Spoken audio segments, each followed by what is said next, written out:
That hurt. I'm tuned in like crazy, and I'm pretending like I know what they're doing, and I'm, articulate and intelligent. Gregg's a bitch. That's all. I find them offensive as hell. I've never been a fan. Yeah, fuck that. Terrible! Bad! Not bad! Oh, pretty good. Okay! Decent! Fair! Great! I loved it! Good! This sucks. Yeah, you really gotta wonder how the stuff gets made. Welcome to the Straight Red Card, where our intro is real. Yes, Landon Donovan said those things about us, and Lexi is a huge fan. Not. I think he is. He's not, trust me. He's not. Okay, so we can change him. We can change him.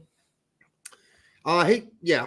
Well, I don't think he can be changed. He is what he is. The turd in the background. Oh, by the way, Kevin Plitt's already asking if Pete's coming on tonight. Not tonight, Pete. Not tonight for Pete, because there's really not a lot to talk about, and we would hate to bore Pete to death with just blabber. And although I had some with Pete last night, we're gonna have to start including some of our peeps, and Pete is one of our peeps, in some of these boring topic days, because we need to all learn to shoot the shit and talk about bullshit topics.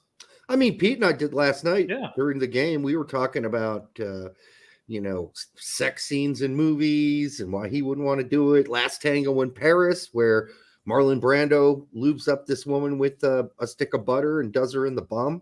And that wasn't in the script, by the way. That was wasn't. Yeah, that was Marlon Brando, off the cuffing it. And unfortunately for the female actress, she later said that was not in the script. That was not supposed to happen. And I think she actually accused Brando and the director, who I guess were in cahoots about doing this sort of what is that? When you play a character and you're just all into the character, there's a certain method acting. Yeah. Right. So, Marlon Brando becomes the character. Marlon Brando can't be bothered to actually, learn his lines. So. Well, and he told, I think the director something like, this is the character, what my character would actually do. So this is what I'm going to do, but never told. Yes. Thank you, Maria Schneider, that. And I guess there's a lawsuit. I don't know how it all worked out, but but Pete is very reluctant to do sex scenes with his actual pecker, involved in the filming. So I don't blame him. He's like, you can only do that after you're big, you're huge. I said, you mean in size? No, he said, no, a big actor. You can be a big actor. Probably preferably in size as well, right? Yes. Hate to walk out there with a micro peen, Yeah. So, somebody says Marlon Brando basically raped her. I don't know how that case turned out, but it sounds like from her point of view, that's what it was. So, yeah.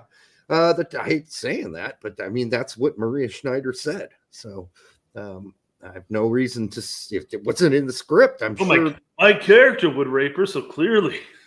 I mean, listen, the director could have going a little beyond method acting at that point. The director could have proved it. He could have said, here's the script, and here's the part where it says character grabs butter, inserts into butt, and then inserts pecker into butt, and then we wouldn't have to have this discussion, right? But that's not what happened. Well, back in the day, it was all that stuff, the script and everything was just done on napkins. They don't have that anymore. I don't think so, buddy. All right, the turd in the background. Welcome back to the Straight Red Card. Not for long, though. We came for tact. And you drunken shit spewers are next. Private Dick Johnson has been reporting accounts. Nice throwback. And fucking my wife. Sorry, Michael. Yeah, I know you're coming after us next. And I mean, honestly, if this was really what was going on, we would have been first. Yeah, seriously, though, if you had to go out and place a bet on which U.S. content creators were going to be shit canned first from the platform, it had to have been us, right? For some of the things that we've implied people have said in joke that they have never said or done, yes, you would think we would be off first. Just see who's on the screen as we're talking right now. Yeah, I mean, seriously. So I got to probably turn the comments off because they're coming And yeah, you're too gonna get too fast, distracted. and I'm gonna get distressed. So I'm gonna turn it off for now. Probably turn it on a little later, but just to keep me focused, as you all know, I have the ability to get thrown off. I do want to say the 22 people that were waiting in the lobby before the show started and arguing. Were like, that was like the most active chat I've ever seen, and it was like 15 minutes before the show started. I'm like, holy crap! There's like 30 or 40 posts on here already. Yeah, and when I sent Brent the title for the show, and he makes the the thumbnail, and he sent me back the women, and I'm like, do we really want to make that the thumbnail? I don't know. That'll bring out all the fucking haters. Well, I mean, I can't just throw up another starting 11 of the United States national team again. That gets boring eventually. I wanted to mix it up, and I love the fact that Berhalter's in the corner yelling at them. Yeah. We need more brutality. Exactly. And we'll get to that in a second. Berlin Americana says, like, comma, you turds. Can't make it, still at work, and fuck them YouTube worker QAnon's free. Are you allowed to say that on YouTube? Well, just say like you did QAnons. QAnons, free tact, free Willy, free tact. Better yet, move to Bumble. Well, when Brent and I were talking about this before the show, like maybe it's time for us to start.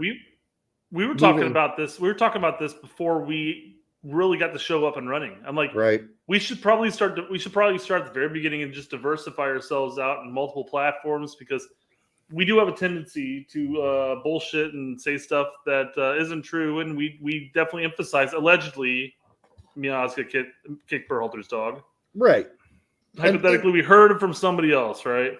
And it's absurd. It's absurd humor, and if people don't get that, that's a joke. I mean, but we've seen people who are not in on the joke were like, when did this really happen? Miazga kicked fucking Berhalter's dog, and they're asking like, that's a serious. I love that serious questions on other people's shows too. Yes, you'd be watching some random show, and I know you watch other shows and stuff like that, so I can't come up with one of the best soccer show. Yeah, it's like, I haven't watched it in a while. Really kicked Berhalter's dog? Yeah, that was in there. I cannot believe that just randomly popped up somewhere.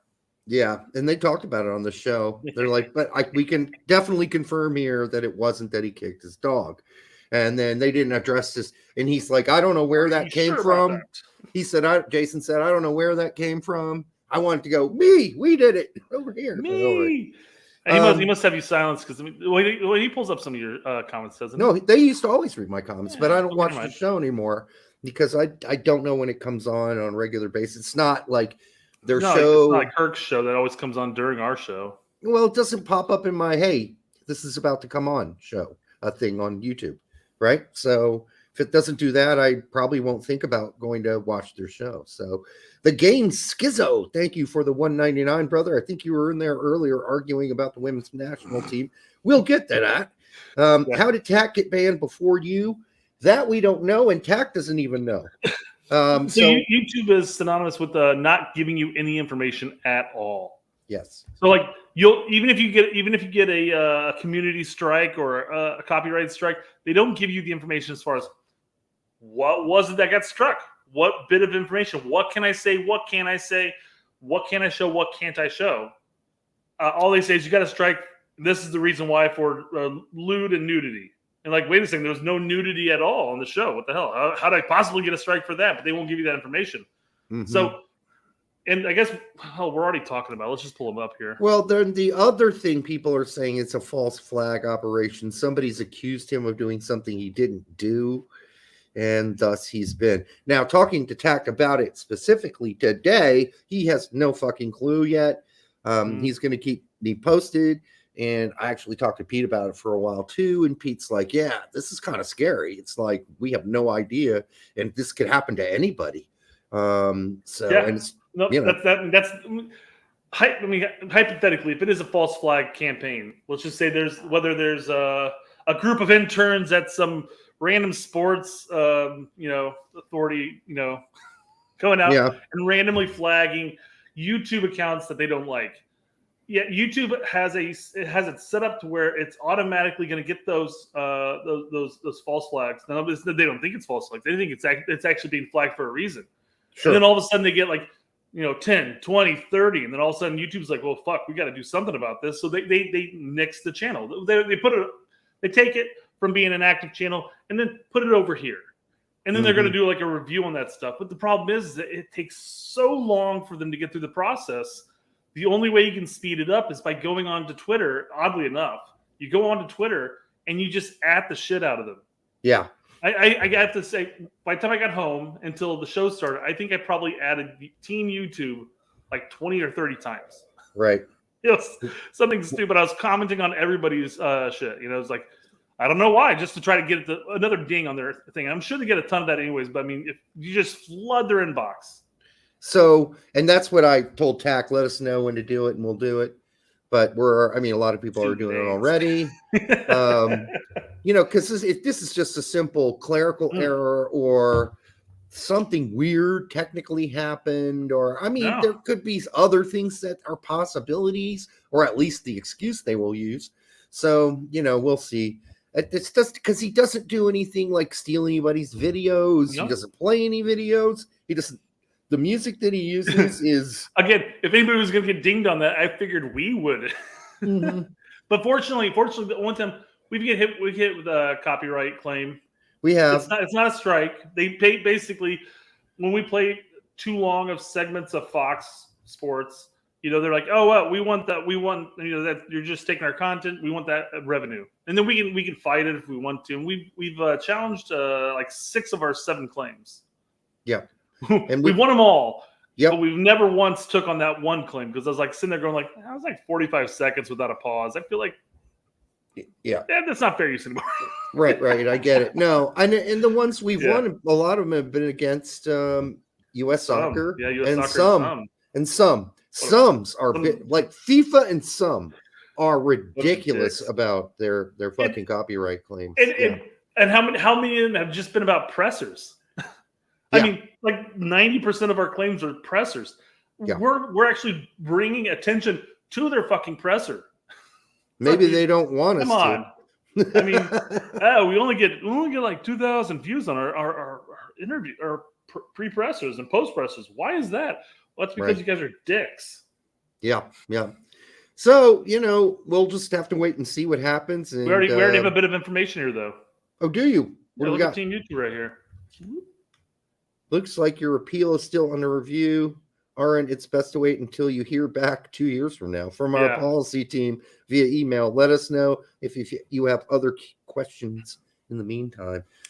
It's a nothing burger. I think this is basically just a bot posting a generic response, a copy and paste, if you will. It could have been somebody doing it, but this is literally a copy and paste.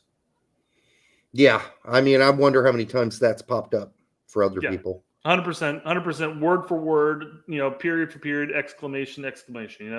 Although not obviously not. It might have been a real person because look, there's no capitalization here. Might have been. I mean, yeah. But yeah, so guys, again, on Twitter, any chance you get an opportunity, just at Team YouTube. And make sure you don't just put tax at tactical man or at manager tactical, because these idiots might not know what that is. So you're gonna have to say tactical manager the YouTube page, because I mean obviously his name is backwards on his Twitter handle or X handle, I guess is what we're calling it now. Someone check Gregg's basement. Thank you for the 199 game. I don't think Gregg would know how to do that. Besides, Gregg's basement is full of books on, building team culture. He doesn't have time for this. So it's going to crack a joke about kicking your wife too, but nah, let's not do that. Let's not go there. Anyways, Gregg has had 2 interactions on Twitter. One was posting his little post about what happened in the past, and the other interaction was liking one of Tac's comments. So clearly, it's not Gregg's basement. Now, to turn the background, that's something different. I mean, he already made a comment about his wife and Filippo. So yeah, it's possible there. Yeah, but we do know. Well, anyhow, we know the turd. The Derek, turd. See? What is that? Beer? No, it's orange soda. Urine? Oh, orange soda. Okay. Really dark urine. It'd be it'd be a big problem if that was urine, man. I mean, super fucking dehydrated. Yeah, I've had a few of those peas before. They're not good. That means something wrong's going on. Long weekend of binging. Yeah, exactly. So, but anyhow, that's that. There's nothing we can do about it now. We just hope it doesn't happen to the rest of us. And then we learn from whatever we can from this situation with TAC, and that maybe it was just some sort of random weird ass shit or a false flag. And we will find out eventually. We hope we do. Otherwise, it's concerning for the rest of us. It's like, how deep is this going to go? Side note, wouldn't it be funny if cameraman saw my stupid comments? I don't even know if he's married. I think he is married. I'm sure. I doubt he watches the show. But he does know that his nickname is the turd in the background. Well, I mean, Fox and ESPN probably don't watch our show, but they've certainly been made aware of our show. Yep. Yep, they have. So it gets around to certain people. Mm-hmm. And it has gotten around to Michael Cameraman, and he does know what his nickname is. So I think that's funny, and it just makes me sleep well at night. All right. By the way, Pete can never remember your name, Brett. My ass. I had an entire show. I had my name as Brett, whatever name he called me. Yeah, he made up a new last name. It was an entire show. I just had that instead of the Brett. I had Brett, whatever the last name he mentioned. So yeah. I mean, I understand it. I have problems remembering people's names too. Not yours, Brett. I called you Gregg on occasion. But yeah, that's the weirdest thing because I worked at Navient for a year and a half of my life. But I've learned to just go along with whatever people call you. Like, okay. Hey, thanks for calling Navient. My name is Brett. How can I assist you? Well, listen here, Gregg. I'm like, okay, I got some Gregg in this call. If you leave a bad review about me, they're like, that Gregg dude was a dick. Like, oof, wasn't talking about me. My name's not Gregg. Perfect. You remember how you were telling me that all the people criticizing the women's team? No, we're gonna jump to that now. Yeah, people were telling them to calm down and relax or chill out. I think is what you said. Chill out's like the big one, right? Hold on, that's a great one. Let me pull this up real quick. Sorry, I was reading an article about narcissism the other day. Worried that I was one. No, I'm just joking. No. It was a video that popped up, and it was all about how do you recognize a narcissist. And I watched it because I've worked for at least 2 or 3 narcissists. I don't currently work for one, so that's a narcissist. So that's nice. It's nice not to work for a fucking narcissist. But in this case, one of the things that narcissists like to do when you're making a good point and you're not happy about something, or you might even be upset, or you're kind of maybe even a little irritated or pissed off, or maybe even outraged. But the first thing they'll tell you to do is calm down and chill out. That's what a fucking narcissist does when they don't want to hear what you got to say. Yeah. Right? Yeah. You don't have to find that quote. We know that people did it, bro. So, oh no. Really going to do something? Bitch. We all know. All right. Well, hold on. I gotta go find the video again real quick. All right. Well, you're So what it was is a lot of people there. I think I sent it. I actually think I sent you the tweet or at least a screen cap of it. You might have. But somebody they're talking about Carly Lloyd, and now I'm going to find the actual original video first before anything. But they're basically saying like. Calm down. It's just a sport. I'm paraphrasing the post here, but it basically was like calm. Yeah, it was Chris Gary's tweet. Yes. If you want to send it to me in a DM, if you can find it faster than I can, that'd be great. But basically, the whole thread was basically calm down. It's a sport, bro. And he went on this whole thing about talking about like I remember back in college, I skipped my sister's wedding because I thought that this was more important. Blah blah blah. I'm just like. Dude, what kind of narcissist skips his sister's wedding for soccer?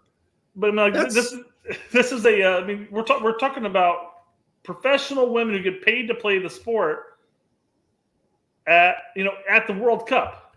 I mean, this is a little bit different than you missing your sister's wedding for some college game or sport or whatever. He missed his sister's wedding for a college game.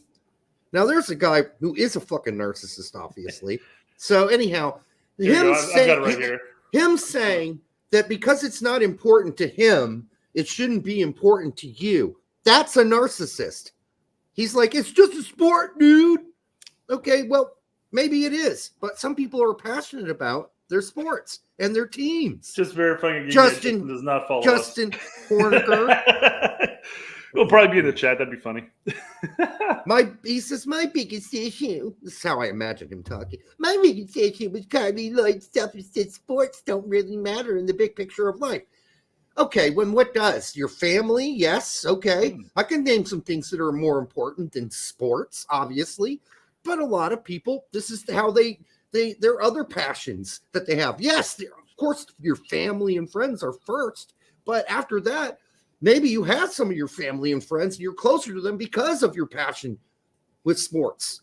So life is intertwined, dude. It ain't a black and white thing. This isn't binary. All right. Mm-hmm. There are many different things that get intermixed and intertwined. You can be passionate about a whole range of things, including your family. All right. Don't really matter in the big picture of life. That's your fucking opinion. Okay. But Trinity Robbins signing autographs and taking pictures in the face of a tough result is something that those young fans will always remember. Did somebody have a problem with her signing autographs? We'll go over Carly Lloyd's video here in just a bit. Let's go through his thread real quick, and then we'll cut over to Carly, see what she had to say.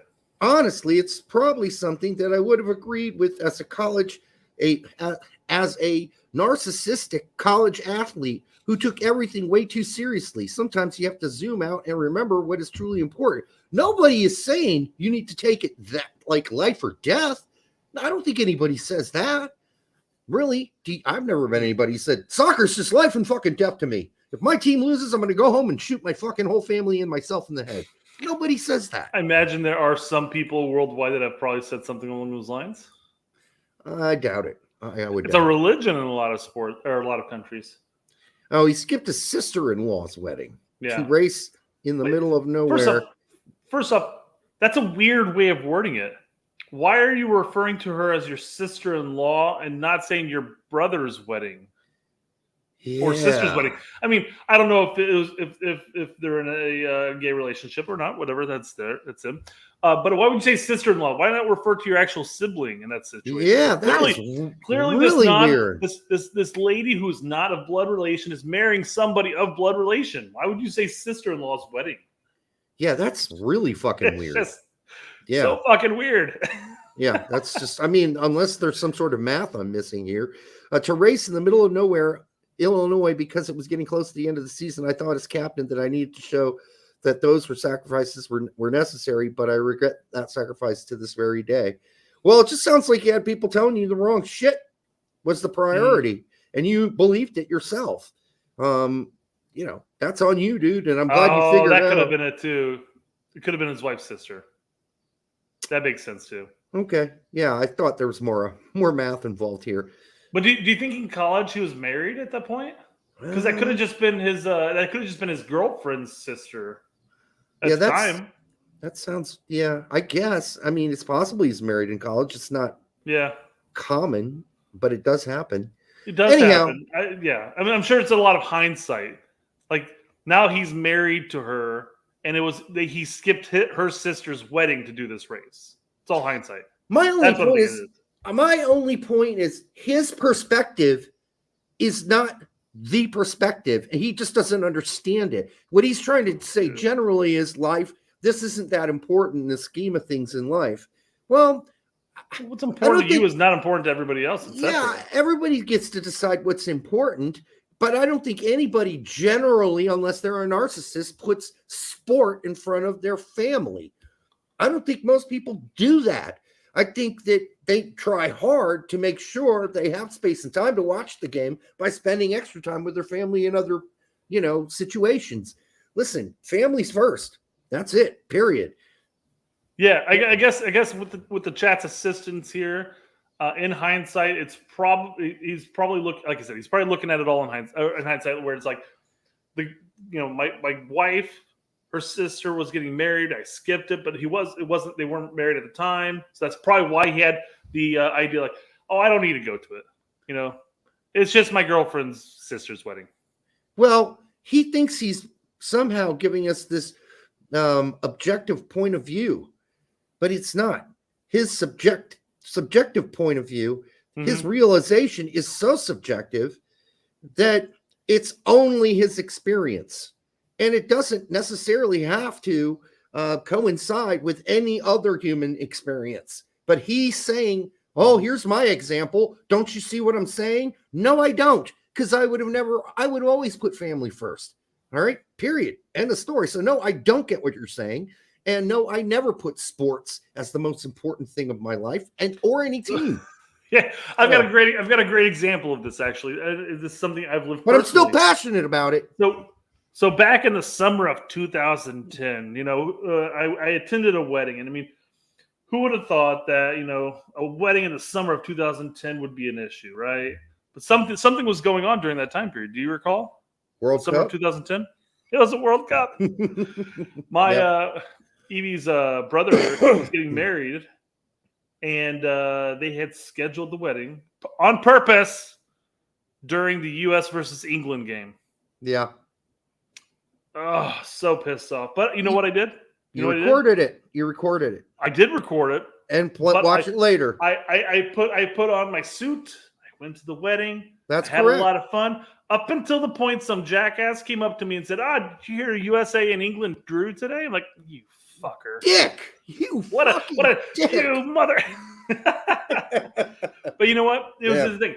I love the sport, and I will watch it. I will go to games. I will play it. I'll do everything to try to get my kids into it. But my family has a wedding. I'm going to the wedding. I may bitch about it jokingly years later and say like, I can't believe you did that on purpose, Yeah. But it's we all know what's most important. And all I'm saying is he has no right to come after Chris and say, why are you so hyped up about this, dude? It's only fucking a sport. I mean, maybe some people are passionate about their families, and they're passionate about their sports, and they're passionate about food, and they're passionate about, whatever hobbies they're involved in. There's nothing fucking wrong with that. And you don't get to tell them what they can be passionate about and not passionate about. All right, dick? So get out of your own narcissistic world and let people be passionate about whatever the fuck they want to be passionate about. All right? All right, good. That's the end of that. Yeah. So, Portugal, United States. So, this is after the United States clinched a necessary draw to move on. Sorry, and this just is the swallowed my own inhaled spit. I was trying to talk over you on purpose. Okay, all right, there we go. I'm good now. These are not the images we should be expecting to see from a team that survived Portugal and survived to get this. To the I don't round of have any 16. problem with this. I don't have any problems with that. I don't have any problems with the selfies with the fans. That's just something you do. Yeah. I don't know about dancing on a 0-0 because they could have lost that game. I think if I was them, I'd be like, wow, that was really not good. I'm concerned, but maybe they're just not concerned. Maybe I'm also torn here. I'm torn here because I agree. What Trinity's doing here, taking selfies with fans and stuff like that. By all means, fan service is great. I appreciate that wholeheartedly. Yep. That's something you should all do. The dancing and stuff like that. I've got to admit, and this may be just me talking from a USMNT standpoint, that even if we eked away a draw against a team that we should have beaten in the World Cup and we got to the knockout stages, I'd be shittiest. Yeah, I'd be happy as a pig in shit, right? I'd be like, yes, we fucking made it, Now you could sit here and say it's apples and oranges. Maybe the women's national team should have beaten Portugal, who has never been to a World Cup. Apparently, this is their first World Cup. That's correct.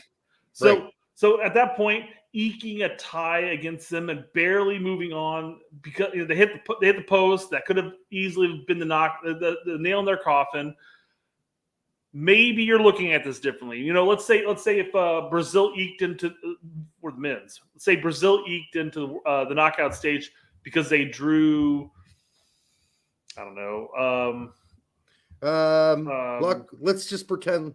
No, I'm not going to say Luxembourg. That's too low. But let's New say Zealand. There you go. There you go. Okay, that's fair. I'm trying to think World Cup wise. Who's going to be who are the minnows in the World Cup type of thing? Well, North Korea. They eked away a draw against North Korea and they made it into the knockout stage. Maybe you don't see them doing, the dances on the sidelines at that point. Maybe they're like, oh no, Jesus Christ, guys, we're gonna get flamed in the media. This is the worst day ever. Because they knew they would. Brazilian media would go after them. Judgmental deity says if Brazil did that, they'd be crucified for dancing. For dancing, yeah. Now the dancing. Listen, A, I'm not a fan of dancing to begin with, so keep that in mind. But B, there's nothing to dance about. There really isn't, especially after how you've played so far, Mrs. Morgan. It's been bad. And it really, honestly, after watching you play and after watching Rapinoe come on and be absolutely horrific, just give the fucking ball away over and over. I mean, and who plays right back? Left back, excuse me. Can't remember her name. She gave the ball She gave the ball away 1,000 times too. Like, we looked inept. We were horribly inept in the final third. I mean, that looked a lot like a Gregg team. You get to the final third, nobody knows what to fucking do. A lot of passing around and everything. Mind you, I guess it's not passing around like this. We've been told that it's a lot of passing through the middle and stuff like that. Right. It's not as many crosses. Get it? Yes. And just to lay out what I've witnessed is I haven't witnessed anything because I haven't watched any of the games, so I cannot sit here and tell you that the women are playing a certain way.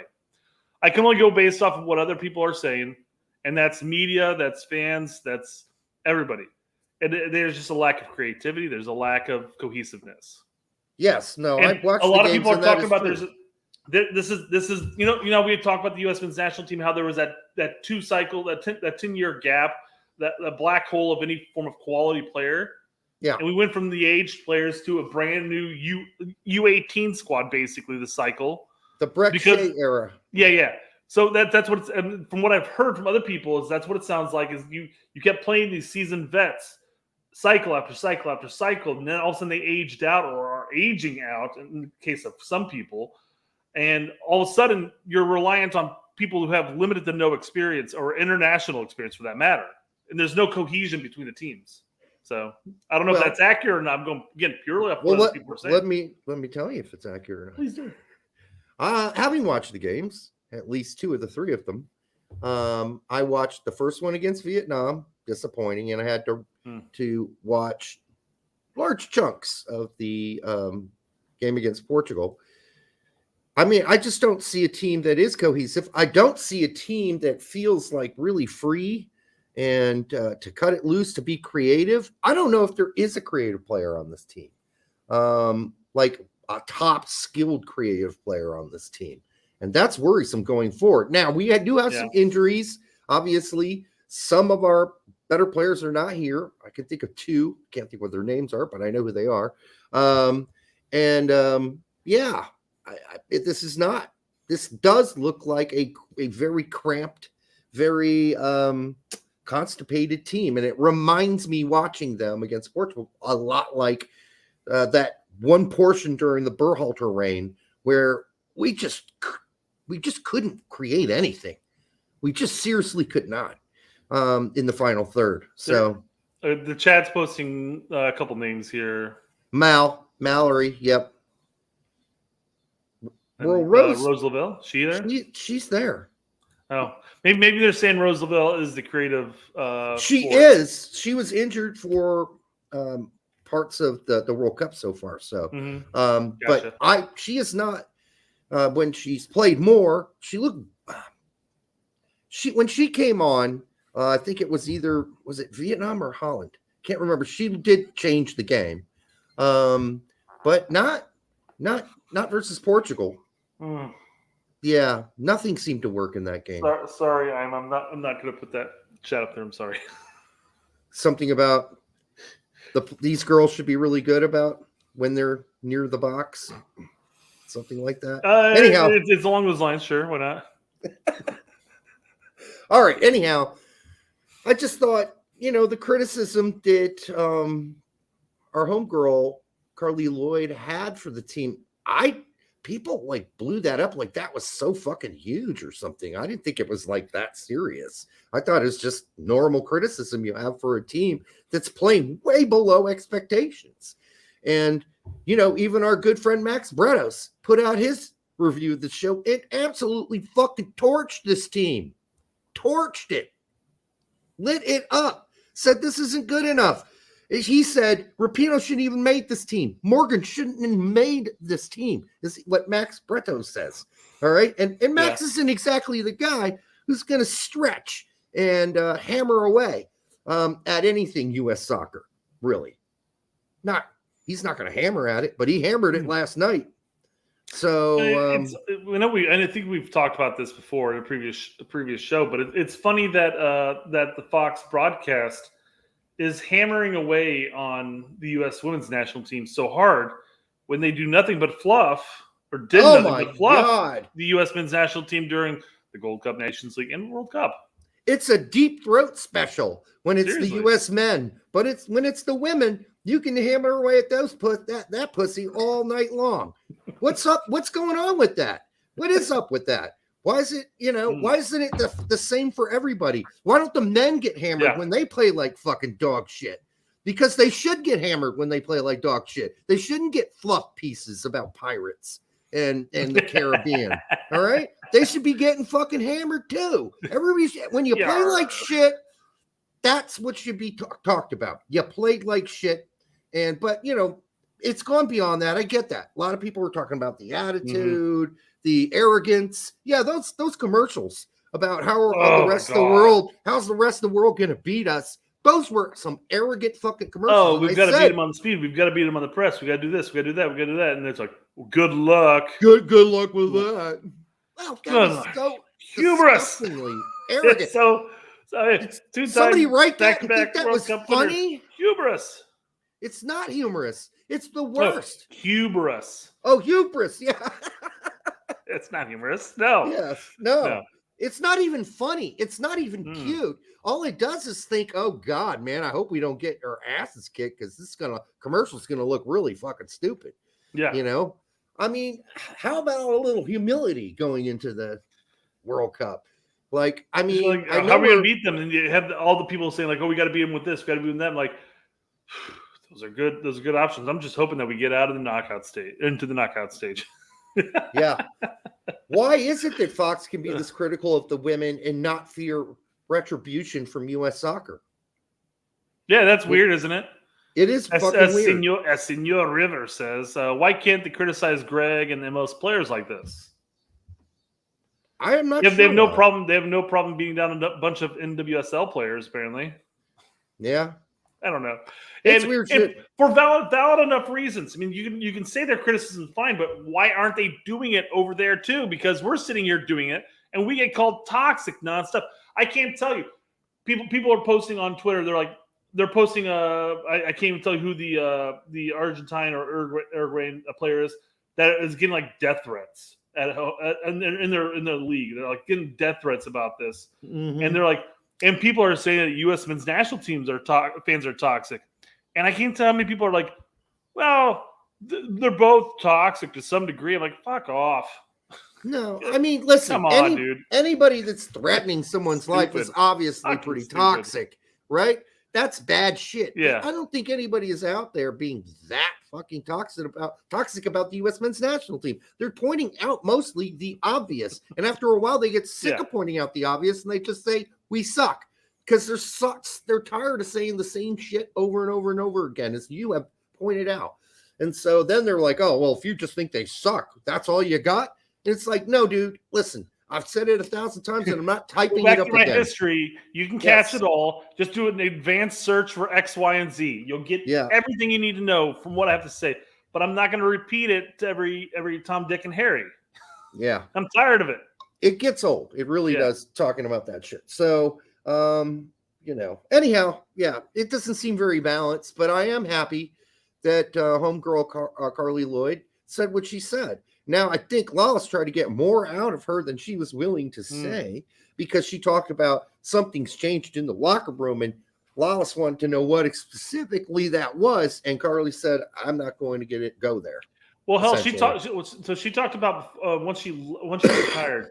She talked with Hope Solo. Remember that podcast? We kind of covered a little bit back in the day, right? Whatever it was, like 6 months or to a year ago, whatever. And she basically said, "Dude, it was fucking hell being in that locker room." Yeah, and it was only a couple of players that kind of kept pushing this, and I think a lot of people understand who she was talking about. She didn't have to name names; it was pretty obvious. And basically, what she's saying is, we didn't want some of us who had to stay quiet about it. We didn't want to talk about anything else and focus on anything else but soccer. That's what we wanted to do, but we weren't allowed to do that, and that made the culture or the locker room a toxic place. So there you go. We have a great chat here. Mike, I'm not going to pull it up here because I've got the super chat pulled up. But Mike B says TSRC the TSRC account is about to disappear. Sorry, it was moving up on me trying to read it. And then Pink Taco says, hope quote unquote Arby's solo. But before we move on to the game schedule, I want to say tonight I will be drinking Prankster. And this is from the North Coast Brewing Company, and that's in Fort Bragg, California, wherever the fuck that is. And it is a Belgian-style golden ale, and it is 7.6 alcohol by volume. It is American, so let's see what it tastes like.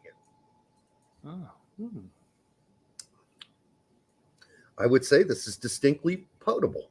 Thank you. Does it have a scent of leather in it? No, it's got a scent of vanilla.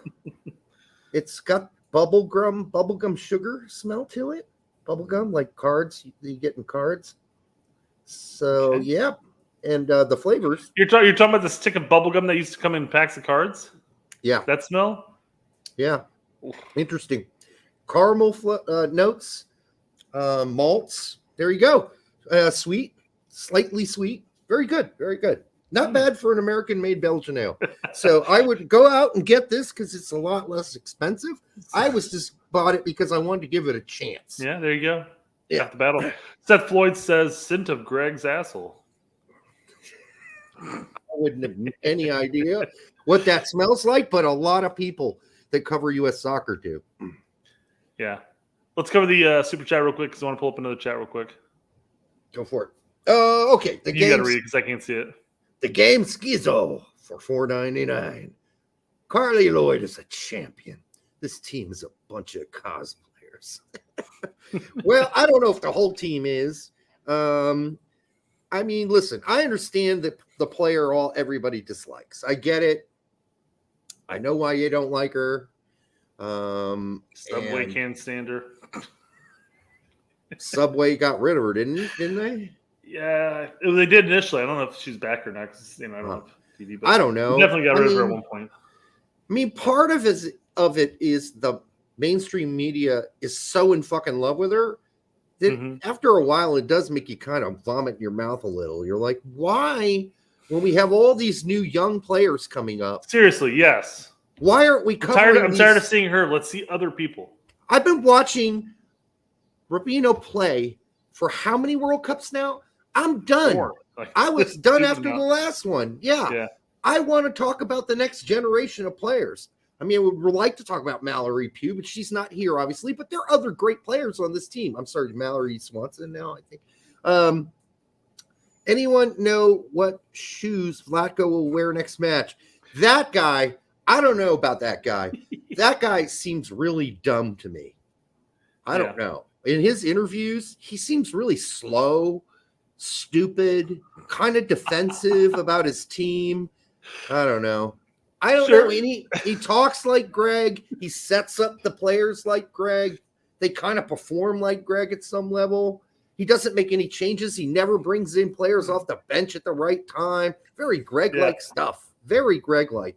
And my mom, she texted me in the morning after watching the replay and said, holy crap, This team is worse than the men now. They play worse than the men. This is the most boring game I have ever watched, the Portugal game. And my mom loved watching women's soccer, and she doesn't like Rapinoe either, but she still watches because she knows that's one player. She doesn't like what's her face either. We were talking about her earlier, the striker Morgan. She doesn't like Morgan either. Just because she's kind of for a lot of it though is the thing. She's kind of sick of seeing them. Yeah. Like, who are these other players? Can we talk about them? Can we talk about their abilities and their skills? Yeah. All right. Okay. Chris Gary here says Megan Rapinoe is by far the worst Subway spokesperson. Yeah. You can't think of another spokesperson for Subway that might be worse than Megan Rapinoe. Not one. There's at least one I can think of. At least one. Jared. I'm not a big thank you. I was gonna say I'm not a big fan of Megan and all, but I could sit there and say Jared is not even arguably worse. It's just flat out worse. The pedo twiddler. So yes, Jared gets the award for the worst. Oh no. But I get it. I mean, I don't think she's a great spokesperson for anything because I don't think she's empathetic to other points of view. She's not an objective person. She doesn't have any hint of objectivity in her head. She sees things in only black and white, and people that live in that kind of world piss people off. It's just how it works because the world is not black and white. There are all kinds of shades of grays. There's discussions that need to be had. It's not as simple as you're making it. Discussions need to be contemplated, actually happen. Anyhow, I don't want to get too political. What was Jared's last name?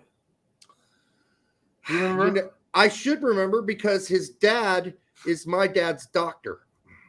Yeah. Jared from Subway was a super duper fat guy that ended up walking to Subway on IU's Not walking campus. to Subway. No, he didn't walk to Subway. He lived above that Subway. Fogel, thank you, Chris, and actually the game and Jackie D all said it. It's Fogel. I know because I lived there when he lived there. So Jared used to go to Subway and get a veggie sub with nothing and everything, and he lost a shit ton of weight. Yes. Okay. And so Subway made him a spokesperson up until basically up until the authorities found a hard drive full of child movies that shouldn't be on people's hard drives. Yes. I'm not going to say the word though, because we'll be yeeted next. He was the spokesperson for Subway for over a decade. Oh man. And he made millions of dollars being their spokesperson. Yeah. And in fact, his father in his practice, his dad's a doctor, had photos of Jared all over his wall. But guess what? He doesn't anymore. He doesn't anymore. Yeah, nobody's going to that practice at that point. Yeah. I remember. Hold on. I remember my dad told me he came. He's like, remember Dr. Vogel, right? He said he took down all the pictures of his son. So that was back when his son got arrested. So you let me finish my story. You're so loud today in my ears. Right, I was gonna yell. I don't want to piss off everybody else listening to us. Okay, but no, like I was saying, there's at least one person, one Subway spokesperson that's worse. Yeah, so. I'm not really worried about her Subway things, but whatever she wants to. If they think she's gonna sell some sub sandwiches, I don't know. I find her an extremely divisive character for most people. I don't know if that sells sub sandwiches. One only has to go into social medias and take a look. You can definitely see. Well, that's the thing. They nixed her because of that. They got a lot of feedback, a lot of pushback because of it. Like, dude, I guess I'm never going to eat Subway again. And eventually, Subway was just like, well, we've had so many people coming into our stores ripping off the signs off the wall and stuff like that of her advertisements and stuff. Well, that we need to nix it. What happened? Well, what really happened was that a lot of Subways are franchise owned by families, by small business owners, and they're the ones that pressured Subway. Hey, we're selling less Subway because you're running these fucking commercials. Can you please stop running them, please? Or else I'll just dump this fucking franchise, or we'll go out of business. Thank you. So eventually they did. Yeah. All right. So yeah, Steph Curry is now the Subway spokesperson. I think they have Peyton Manning on there too. That Peyton Manning and Stephen Curry, you can't really go wrong with. They're not divisive characters at all. They don't even talk about politics. I don't think either of them. They're not in the political world. They just deal with their sport, and then Peyton Manning does comedy on the Peyton side. certainly bounced away from Papa John's after a bit, though. Did he do? I mean, listen, I don't want to get into that because that's too bad. Yeah. All right, what else we got? So we started this segment. We're only 9 seconds into it.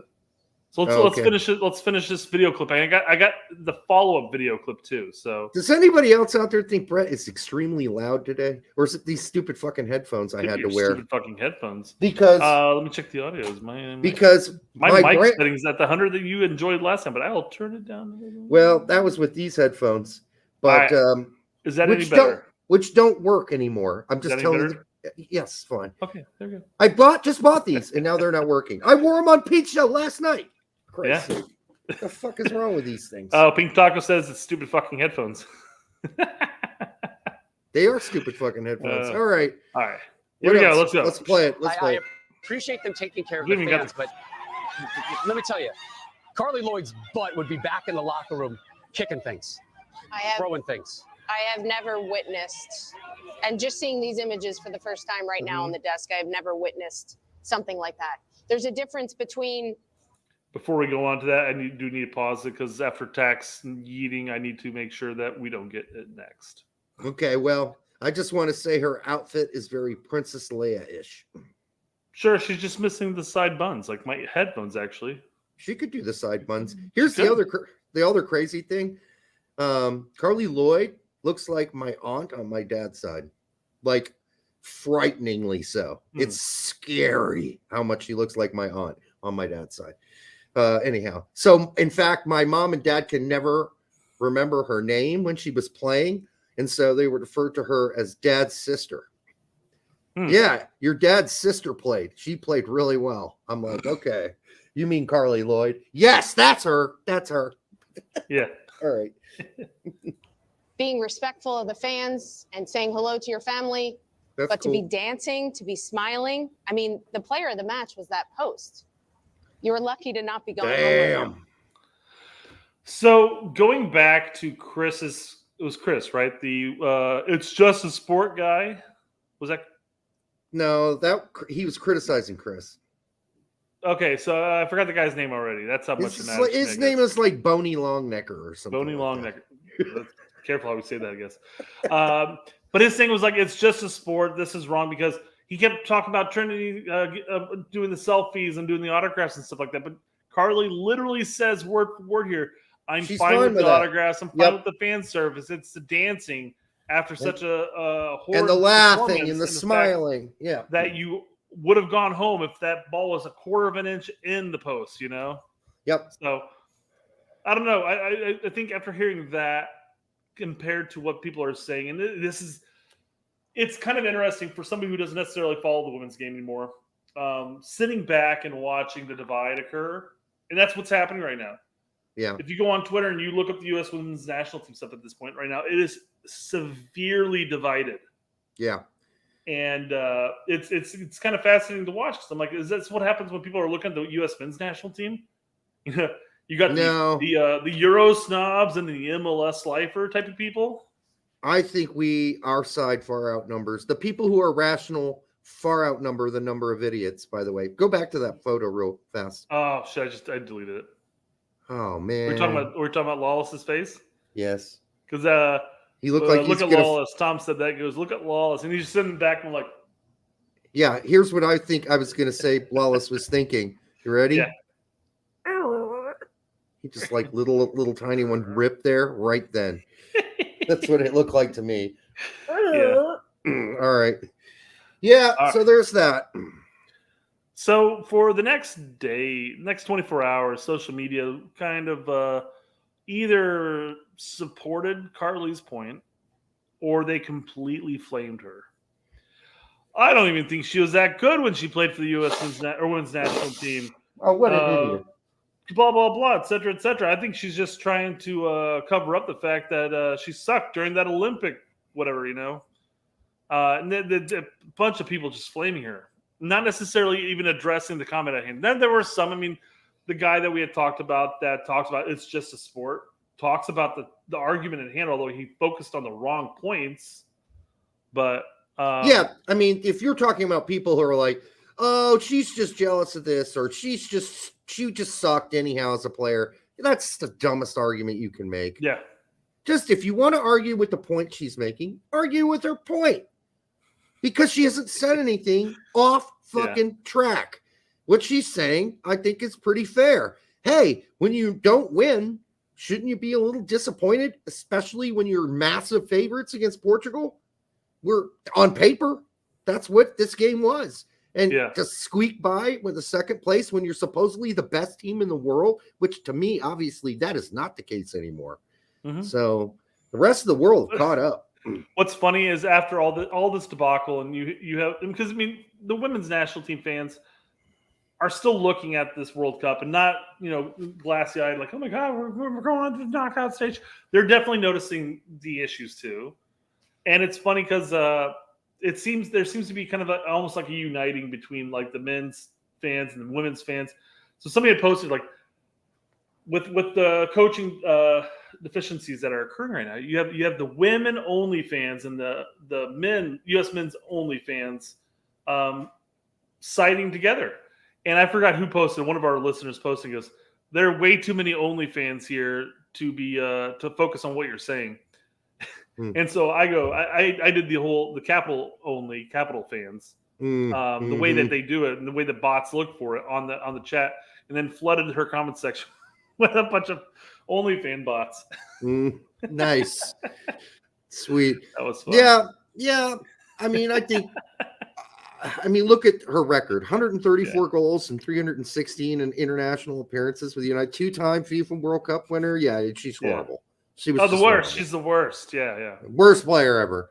Anyhow, as that's 29 pointed out, she was in the locker room. She knows the environment. She knows the atmosphere there. She knows the pressures as well. What it is, the expectations. You have a bunch of people that just want to see the women win. That's all it is. They're not focusing on the politics behind the game. They're not talking about the coaching or the players in this point. They're just there to see the women win because they're groomed for that. They're expected that this is what's going to happen. And now they're kind of hitting a wall to an extent. Like not necessarily the women per se, but the fans. And they're hitting this wall because all of a sudden they're not performing as well as they should be. And they don't know how to react. So they're just reacting against anybody who's criticizing, which we've experienced the men's side. I thought the last women's coach was the worst one, but this guy's beating her. I mean, this guy's really pathetic. Not a real leader, kind of a Weasley little dude on the mic. Yeah, I don't know. Not a fan. AJ Sachs, $2. Thank you, AJ. Of the two sides, which is rational, Euro or MLS? I don't think that if you're talking about the extremes of either side, that either of them make any sense. So, but there is rational discussion to be had about the fact that we have some of the players playing in the best teams or best leagues in the world, and they should take precedent, i.e. John Brooks, over some guy who is a horrible player in LA for his fucking MLS team. Yeah. All right. I mean, they're just rational discussions to be had. So to your point, there are rational fans on both sides of the argument, the Euro snobs and the MLS lifers. But the fact of the matter is, to your point, is that there are the extremes, like you're saying. Right. They're simply saying, like, well, this person's in Europe, he should be playing over insert player in MLS here. And then there are people in MLS saying, like, oh, that guy, he's a nobody. We shouldn't be playing him at all. We got Taylor this guy Booth over here in Nashville. We got this guy over here at LAFC. They should be playing, right? Taylor Booth sucks. Yeah, I mean, we get that. We hear stuff like that too. So you get a lot of irrational discussions when you have that. Yeah. That sort of black and white binary way of looking at the world. And we've had this now come up several times tonight. There are people who just see the world in black and white terms. That's pathetic. And I guess in that description, if you had to pick a black and white term here, whether it's Euro or whether it's MLS. I think, given the number of times we've talked about this, I would probably speak for you here and probably say the rational side would be the Euro side if you had to pick one. And that's because we talk about all the MLS players that go from MLS to European leagues, even if it's more or less a lateral move or even kind of a downgrade. Even what they talk about all the time is the speed of play, speed of thought.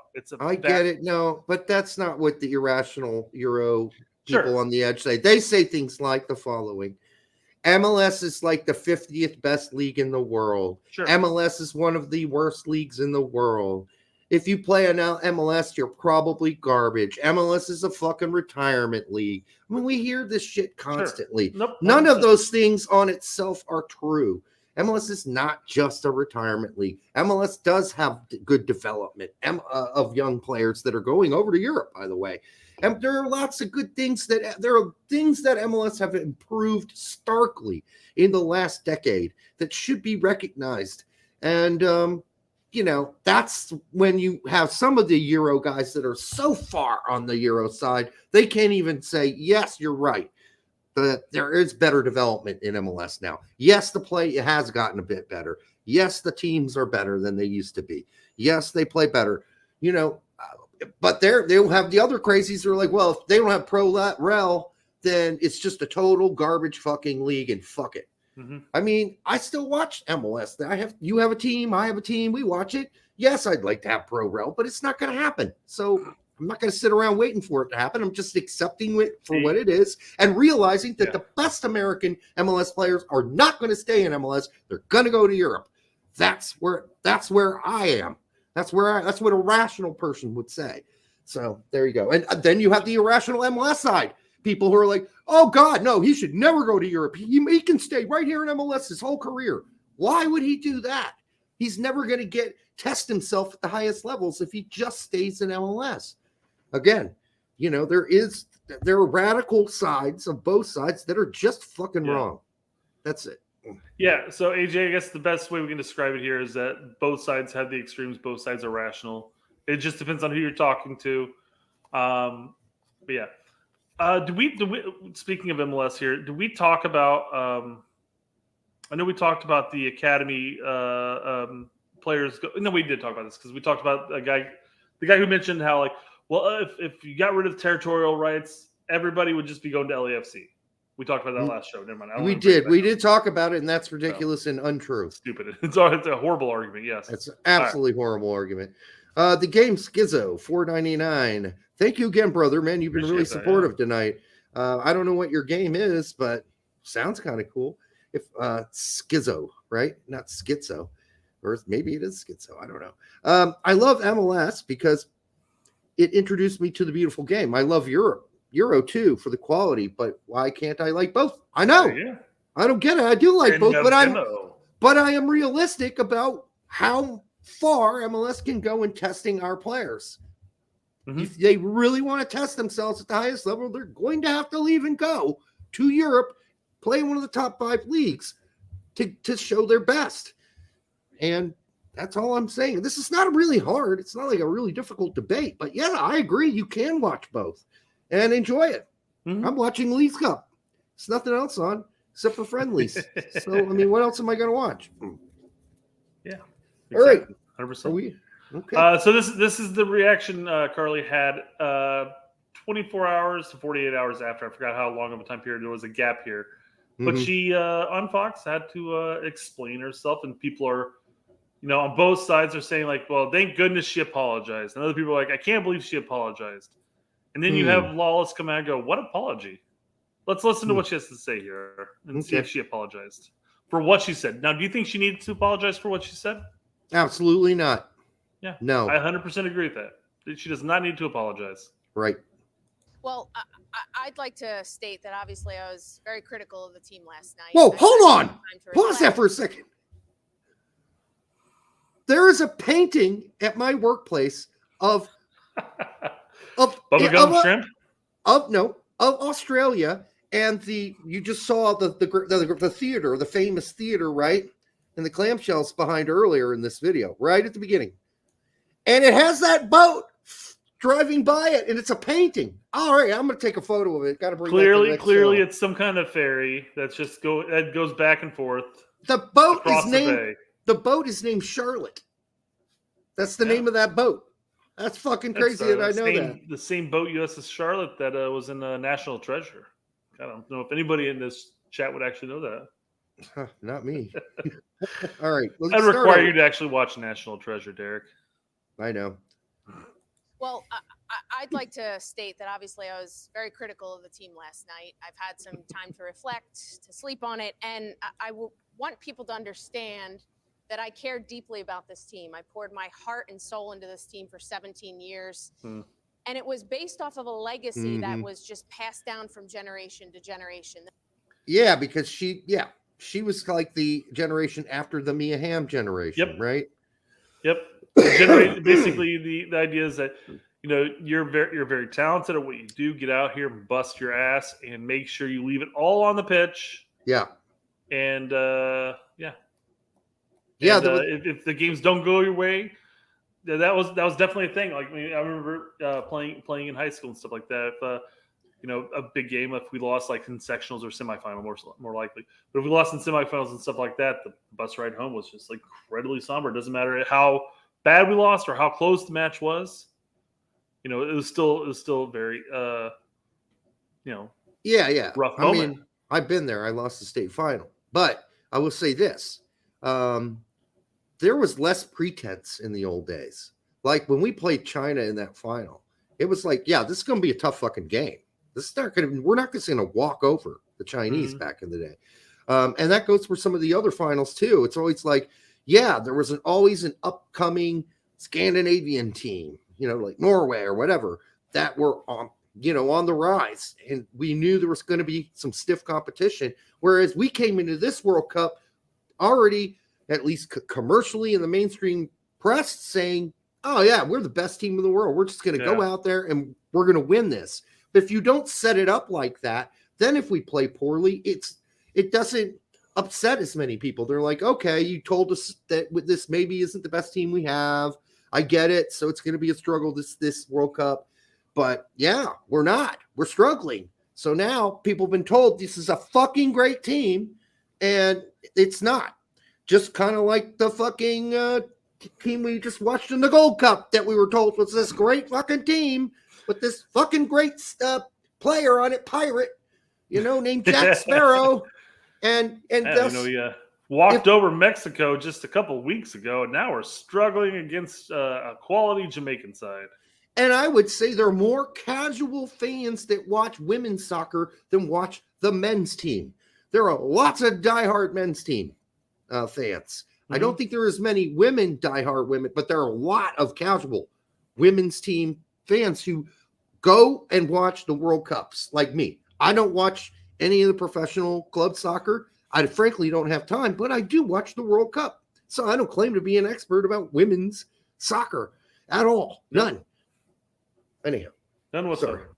Just thought we should pause. All right, let's continue listening to Carly here apologize for her horrific words earlier. You said that tongue-in-cheekly. Of course. Yes. The mentality, the DNA of what makes that team so great. And so my comments were reflective on me wanting to see that legacy continue to be passed down from generation to generation. And with that, it comes with hard work. It comes with focus. And so my hope is that continues, because that is what makes the U.S. so special and so deadly. And that is what ultimately has won us championship. So the big phrase she says there is focus, right? And she's. I mean, you're talking about the distractions ahead beforehand. You have the commercials coming out, already putting you up here on this pedestal. What was up with the fashion show that happened before that game? I don't know. That was some horrific. I know I'm a nearly 40-year-old male, and maybe I don't know fashion, but I looked at that going, whoa. Yeah, I didn't. Some bad USSF merch, man. I just looked at it and went, what the fuck is this? Why is this a thing? But, again, just an old man shouting at the clouds. To me, I don't think I do a fucking fashion shoot before the game. I don't do it before, right before the game. I do that some other time when I got some free time. Before the tournament starts or after the tournament is over. I don't do it during a fucking game or right before the game. That just seems weird. That's it's incredibly weird. Yeah. Poor taste and poor focus. And it just happens. I think one of the players was done and she had one of the worst games I've ever seen her have. One of the worst games. So there you go. Crystal. But then you have the poor performance at least. Again, I'm going solely off of what you've told me, what I've heard other people talk about in this match at least. Should have been a win. Didn't perform well. And then afterwards, you're dancing because you're happy because you got into the knockout stage. But that should have been almost an expectation. Yeah, you shouldn't be happy about that. That's what's supposed to happen. What wasn't supposed to happen is you barely scratching in and getting into the next phase. And that is nothing to celebrate. Nothing. Jose Lopez, thank you for $4.99. If other countries support their women's teams financially, the only difference is coaching. And we all know other countries have better coaching. Well, I don't know about the women. I mean, they do, but you'd have to convince a lot of those countries, coaches that are coaching the best teams in their country to suddenly care and then go develop young women. And I don't know. That would take money. I mean, a lot of it to get that to happen. Well, I mean, you're looking at it, at least in Europe and stuff like that. You have the major clubs fronting women's sides, and they're affording the coaching and stuff like that. So you have development in Europe, yes, continue progression. So you're going to see the European women's teams, one, if they haven't already, absolutely close the gap, and then two, exceed past. Well, we've had some disappointments. For the love of God, we can't get the financial backing here in the States for the women, for NWSL at least. No. Although we do have a very strong infrastructure of youth development in general, even going into the college games. So it's not like these players will have a lot of time to develop abilities, and maybe if they continue to watch other like whether it's the men's games or other women they're looking up to, say like Carly Lloyd for that example, and continue to develop and work for that, they may have the abilities there. But we at least have that financial structure, whereas not most of the countries don't have that. It's not only just to find, because obviously you're not going to have that kind of money in South America for the women's game, in Africa, certain parts of Asia, but not all of Asia. The countries that have invested the most are European and North American, Canada, United States, Australia, and would be another good example. But I mean, the real thing here is that we had a gigantic head start because of Title IX, because colleges were forced to have women's teams for soccer. Mm-hmm. And that was great for the women's game because it got the women, because I told you, girls played on my high school soccer team. Well, I didn't play much. They hardly ever saw the field, but we had 2 girls on our team. A lot of practicing, though. And they never played. I mean, unless we were up 3-0, 5-0, or whatever, they got like the last 5 minutes. That's not fair to them. And then I'm sure they, back then, after that, they went off and played college soccer because of Title IX. I'm sure both of them did because they were very good women's soccer players.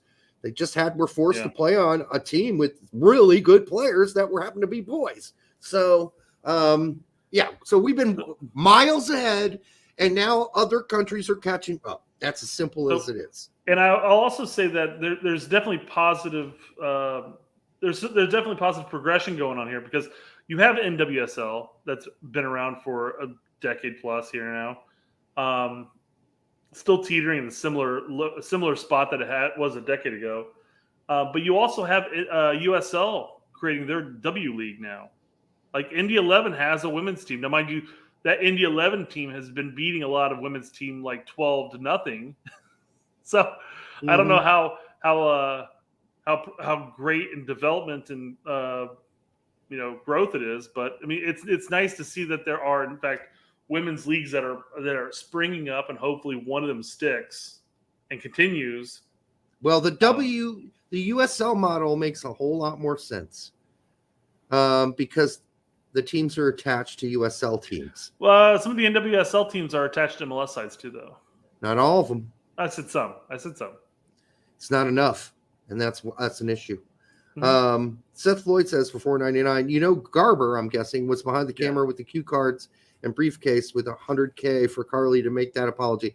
So I didn't see it as an apology, but I did see it as a sort of mass generalization. It's sort of like, I hear you, but this is why I said what I said, and I'm not going back on it. I understand that some of you are upset, basically. But it's because I'm passionate about the team, and I just want to see it continue to, whatever we were before, continue to be passed down to the generations after, whatever. It's a lot of gobbledygook. I'll give it that. And then she says the word focus, and then, and she hints at what she really wants, or probably should just fucking say, which I think would have been better. Fucking around and play the sport. Well, yeah, I think is what she's trying to say. Lawless wanted her to come out and say more, but she had her statement. It was prepared, and that was it. She was done. And I do think that it's not an apology. It's just kind of like there was no need to do that. I don't think Carly needed to do that. I think hold on. She explained herself, and she doesn't need to do that. Yeah. Honestly, I would just tell them to fuck off. You don't know who I am? Fuck you then. She saw what happens is she saw the social media pushback, and she felt the need, or maybe somebody on Fox said, "Hey, you need to address this." Somebody felt they needed to address it. And maybe. So she made, I don't even know. I don't know what they were talking about beforehand, and maybe this was kind of a random throw-in comment. But yeah, it definitely was like, "Hey, I want to explain myself." I'm like, you had no reason to explain yourself. Yeah, and here's why she may. I guess here's why she may have done it. The only thing I can think of is that Detective Dick Johnson showed up at her hotel room later that night after the first one and said, "Hey, we have a prepared statement for you tomorrow, and we're not going to have you totally sell out what you said, but we want you to provide more context if you ever want to coach in the U.S. women's, spectrum. I think you should probably explain yourself a little more, don't you think?" Mm-hmm. And I'm sure, those pressures are real, dude. They just are real. They're real. She cannot just say whatever the fuck she wants because she can't. And unless she's got no interest in A, covering the sport on a regular basis, or B, being a coach or having some sort of power or influence within the U.S. soccer hierarchy going forward. She's not going to be welcome anyhow, right? Because she's not really part of the clique at U.S. soccer. And I think that was just their way of probably telling her. She's too close with Hope Solo. That's the problem. Oh, yeah. We all know Hope Solo is. She's so far off the map. I mean, she might as well be in a different country. All right. What else we're going to finish with? We're going to do our top 11. The turd said actually it was Private Tammy Twats. Private Tammy Twats. All right. Do you have any other final talks about the women's national team?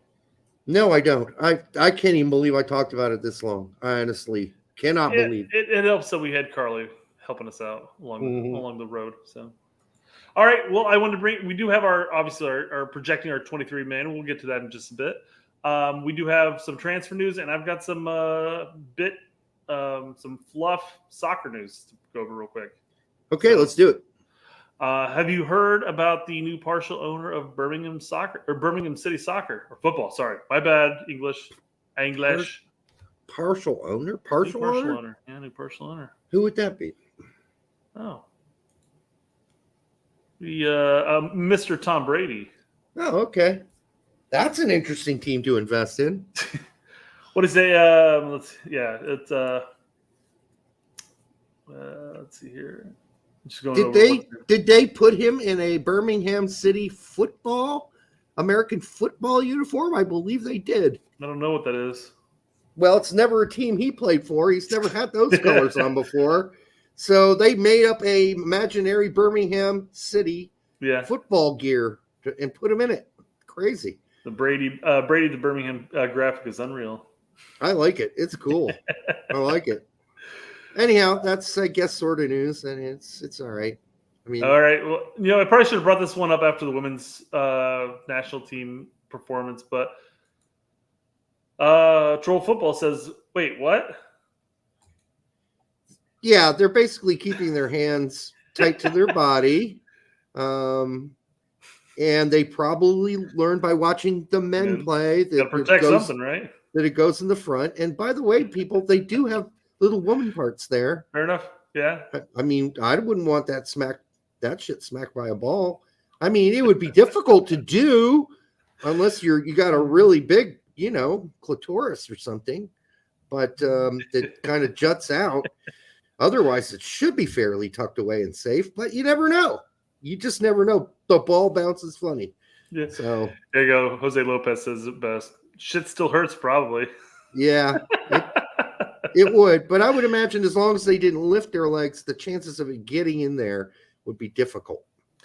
Yeah, and I guess still that's still the even if I didn't have to worry about my cock and balls. I would still probably do that anyways, because the way that number 10 is doing it with her hands behind her back, it seems like you're almost like aching, like you're asking, "Hey, hit me with the ball, please. Hit me right in my fucking shit. Hit me in my breasticles." Yeah. I don't know. I prefer to have my hands in front, even if I were a woman, which I'm not claiming to be. All right, let's see what we got next. Aha. So Bentley asked, "Why am I laughing so hard?" Really cool story from Katie Whittam on Apple TV right now. Oh boy. It was actually DeAndre Yedlin's decision to give Lionel Messi the captaincy. Tata Martino gave his blessing, but said it was Yedlin's decision and Yedlin's decision only. Great leadership from Yedlin. Okay. All right. I'm laughing at the aspect or the thought process that was Yedlin's idea. Hey, I know we got Messi coming in. I'm going to give him my captain's armband, right? Right. I mean, that sounds like something Yedlin might do. Honestly, it does. I don't know. It seems silly in that sense, but I mean, if you're Messi, you might say, "Listen, dude, I just got here. I really don't want to be the captain right away," but Messi took it, so there you go. No, I mean, yeah, I'm sure Messi didn't come up and say, "I will join the team if I can be captain." But yeah, Messi. The concept, I don't think it was Yedlin's idea to say, "Hey, I'm going to give Messi captaincy into captain." Well, whose idea was it then? I'm going to go with a Beckham. Nah. Yeah. I don't think Messi cared either way. No, I don't think so either. So. But all right, it's a silly thing. And again, I maybe it was Yedlin's idea. I don't know. Here's about how much I care about this story. Yeah. About the size of that last woman's clitoris that was standing in the wall. All right. The number 10, the hit me woman? No, one of the ones grabbing it. Okay. You care about a lot then, huh? Well, it is little. Statement from MLS on New England Revolution sporting director, head coach Bruce Arena. Statement from Major League Soccer. New England Revolution sporting director and head coach Bruce Arena has been placed on administrative fucking leave pending a review into allegations that he made insensitive and otherwise inappropriate remarks. We don't know what they are. I remember this came out last night, and I'm like, I wonder what he could have. Listen, I think I wrote to you and it said insensitive. I understand. Bruce can be insensitive, but inappropriate? I'm wondering what he could have said. Bruce has always been one of those smart guys who just knows how to be right on the edge with being insensitive, This also came out right before a Leagues Nation match or Leagues Cup match, didn't it? I don't know. Maybe he said something about Mexican players. I don't know. Maybe. I don't know. It's all speculation at this point. You're right in the sense insensitive. I could see him saying something along the lines of "quit being pussies," type of thing. Yeah. During halftime speech or whatever. Mm-hmm. But yeah, inappropriate. I mean, some might argue that is still kind of an inappropriate phrase. Although I would say you're being a pussy. But maybe he said you guys are playing like a bunch of fucking little cunts out there. Yeah. I don't know what's considered insensitive and inappropriate. I would have accepted the P word, but the C word, it's inappropriate. Well, It was on Larry David's show. So anyhow, I'm just saying that I don't know what he said, so we have nothing to say here because we don't know what it was. We can speculate all we want, right? But just I was trying to speculate why Tech got yeeted off of YouTube, and I think it was because he had sex with Bezos' ex-wife. Could be. Yeah. I think it's like, no, not my house. I think he called them hairless cunts. That's what I think it was. Bruce Arena calls team hairless cunts at halftime. Several players complained to HR about his insensitive and inappropriate remarks. Yeah. Sexist remarks. See, that's one thing I was kind of leaning into as well. I mean, I couldn't imagine him going that route either. Yeah. Maybe he was acting out his favorite moment in the sexual harassment video they just got done watching. I seriously doubt it, but I do think that he's probably said some inappropriate things. I remember watching or insensitive things for sure. The college. So back in the day when College Humor was still funny, the website College Humor. There was a sexual harassment video on there. And, it all started off serious, like talking about like, just like most sexual harassment videos are like, like Tom came up and gave Julie a back rub while asking how her day was. That's inappropriate type of thing. And eventually got to the point where like talking about stuff you shouldn't be doing. And it's some guy showing a bar graph to like a woman, whether it's secretary, whether it's sales, whatever, but she's sitting next to him and there's a dildo just flopping next to her. It's just they're like, there you go. That's a sexual harassment video I want to see. Johnny walked straight up to her and grabbed her in the pussy. Yeah, that would be probably a bad thing. That's what I'm thinking. That's what I'm thinking. Brewster. He was talking about his favorite moment of the sexual harassment video that he'll never do to somebody because it would be inappropriate. But somebody was walking by and they heard him say it, and then he's on the lead now. I still think it's hairless cuts. All right, what do we got? All right, we're going on to your favorite segment of the day, Derek. Transfer news. Everybody loves the transfer news, but me. You might like this stuff, though. All right. 18 million pounds is a lot. Laughing out loud. Arsenal set a price tag close to 18 million on Matt Turner, while Nottingham Forest are only willing to spend 12. Wow, 12? I'd say like 14, 15. However, talks continue between the two clubs to find an agreement. There is no guarantee a move for Turner will happen. However, Arsenal, no Forest are looking at child porn on their what am I supposed to make it up? Oh, okay. However, Arsenal, no Forest are looking at Turner and dialogue continues to try and find an agreement. Okay. I will say though, they're not far apart. Yeah. There's a lot of negotiating room there, a lot of wiggle room, as long as 12 is not your max ceiling. Because I don't think Arsenal is going to drop down anymore that much. But I will say Turner was on the bench for Arsenal's most recent friendly. So whether or not that means that they've all decided to move on with life? No, I don't think so. I think that Matt wants to go. He's still their backup, so maybe they're like, well, we'll just keep him on the thing. But if the transfer to Nottingham was actually like legit, like they're like really deep into conversation negotiations, I would imagine that Arsenal would have probably left them off and brought in their third goalkeeper or like an academy goalkeeper at that point, right? Oh no, youth goalkeeper, not academy per se, but at that point, because why would you even have him on the bench if you're that close to doing it? So I think there's still a lot of negotiating, a lot of talks going in. No, I'm not saying they're that close. I'm saying they're close enough for the negotiations to continue because the dollar amounts here not gigantically different from one another, just finding in between somewhere. It's still going to take a lot of work to get that done, especially if Arsenal won't budge. That's interesting. Arsenal paid just under 7 for him from New England. Yep. That would be a damn good bit of business there by turning even for 12, right? Yeah, they're getting greedy. Yeah.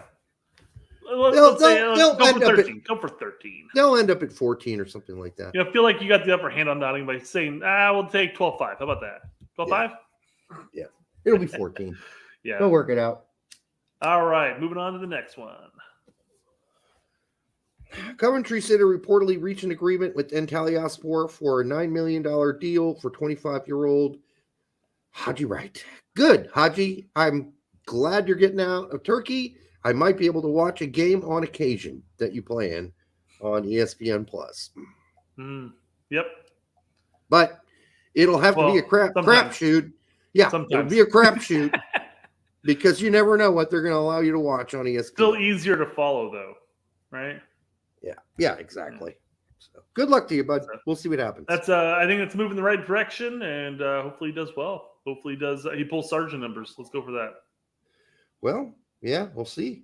That'll be interesting. So Sargent's got just scored another goal recently.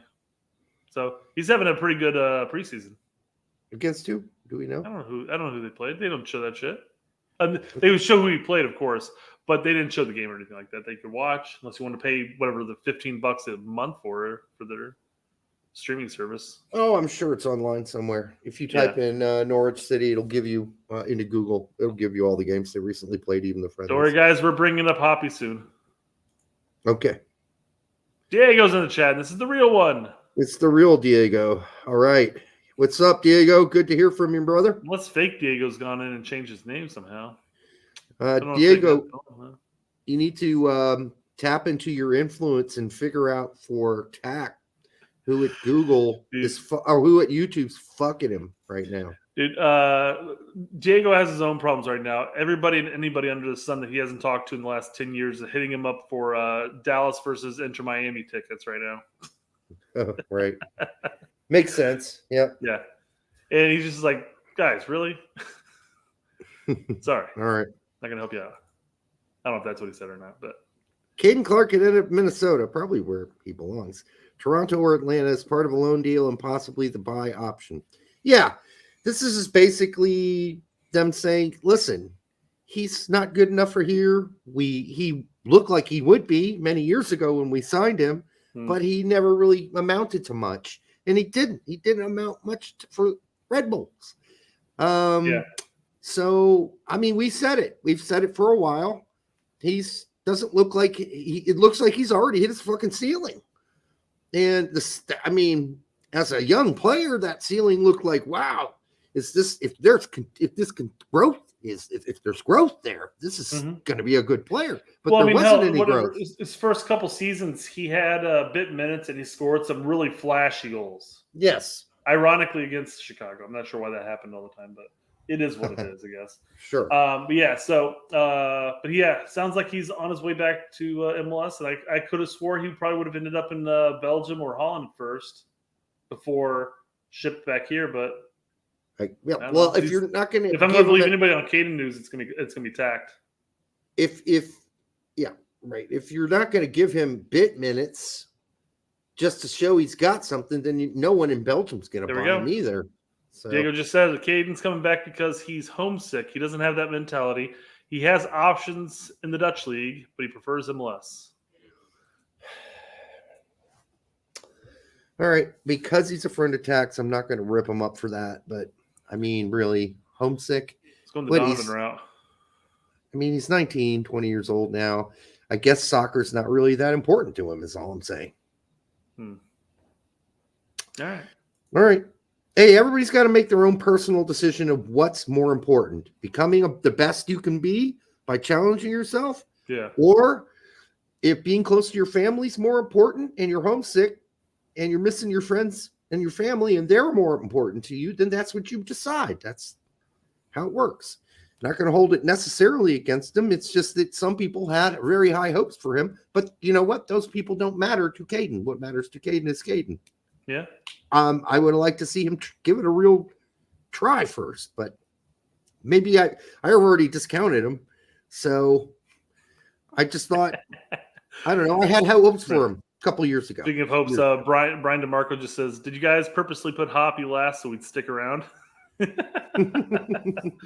All right, before we get to this youth soccer central guy, I've got the chat pulled up here for Brian. Anyone have eyes on Brian Ko? Scored in the U.S. men's national team U17 run and plays in the Bundesliga right now. I don't think he plays in the Bundesliga, my friend. and we talked about this on another show. His situation is not good. He does not play in the Bundesliga. In fact, he's never really played in the Bundesliga. And Wolfsburg didn't find enough interest in him to have him hang on and to stay there. So he's gone. And he was one of those players. And when we mentioned this when we covered Briang in the last show, that Pete had really high hopes for when he first went to Europe. It's just not working out for him. So yes, we know who he is, and he's not playing. He's not playing in the Bundesliga. How many other former youth nationals do we talk about that were great with the youth nationals, but then went over to Europe and haven't amounted to hill beans? We had a whole show about that. Way too many times, but we had a whole show on it. I brought a whole list out. I went through just the top 30 of them. I could have gone on all night. Mm-hmm. All right, if I went back further in time. It's a very common topic. You see a lot of these young players go to Europe, and you have these high hopes. You build up the hype, and again, we brought up Hoppy earlier. We're going to bring him up in just a little bit, but it's all along the same lines.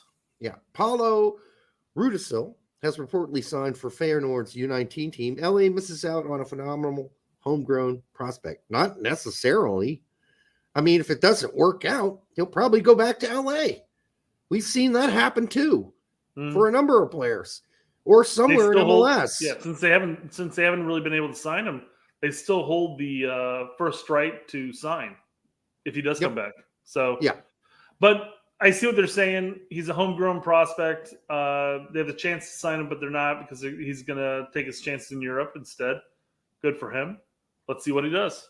But I only brought this up. Really, Derek has this list of youth players that are playing in Europe, and he used to have over 300 of them or something like that. It was all players total. Oh, was it all players? I thought it was all. It was like 267 at one point. Yeah. Yeah. So I just brought this up so you have another person on your list. Make it 200. I'll add him on. Yeah, I'll add him on. I'll let you know if he even worth worrying about. It's too early to tell, folks. Yeah. Fabrizio on Flo. Despite Gabriel Jesus' injury, there are no changes on Balogun, as Mikel Arteta said. It remains the case that Arsenal want big money for Balogun, and that's the position. Inter Milan know that 35 to 40 million is not enough, and so they are currently focused. Yeah, this is the just most insane asking amount for Balogun. I cannot believe they are being this stubborn. It's almost the Turner thing too, right? Yeah. Fuck you, Arsenal. God, you guys are real cocksuckers. Seriously, though, I mean, either use the guy, right? Or sell them for 20 to 25 million. At that point, you're still making bank off of what you've invested in him. Yep. I mean, if every academy kid came out of Arsenal and netted them like 20, 25 million, they wouldn't need to pay for tickets, right? People just walk in because they have all the money in the world. We have said this before. He had one decent season in France. That does not should not give Arsenal the idea they could ask for as much as they are asking. If he had two great seasons in France, I could see the amount they're asking for. He's had one. That is not a trend. That's not a trend. So, yeah, they are treating him like shit, honestly. And I think Turner's getting the same treatment, honestly, as well. I mean, they are asking for too much. I don't know, they're playing hardball, and they're going to end up having both guys who are not going to be happy staying there, especially Flo. Yeah. So there you go. Well, we'll see. I mean, just similar to McKinney at Juventus, since they have 2 years of his contract still. There's may not necessarily be interest in the amount of dollar value that they're pricing him at, but they're in no immediate. They have no immediate need to sell him at this point. I mean, I guess they need the money, but they might as well just keep him as the player because he does offer a lot to Juventus.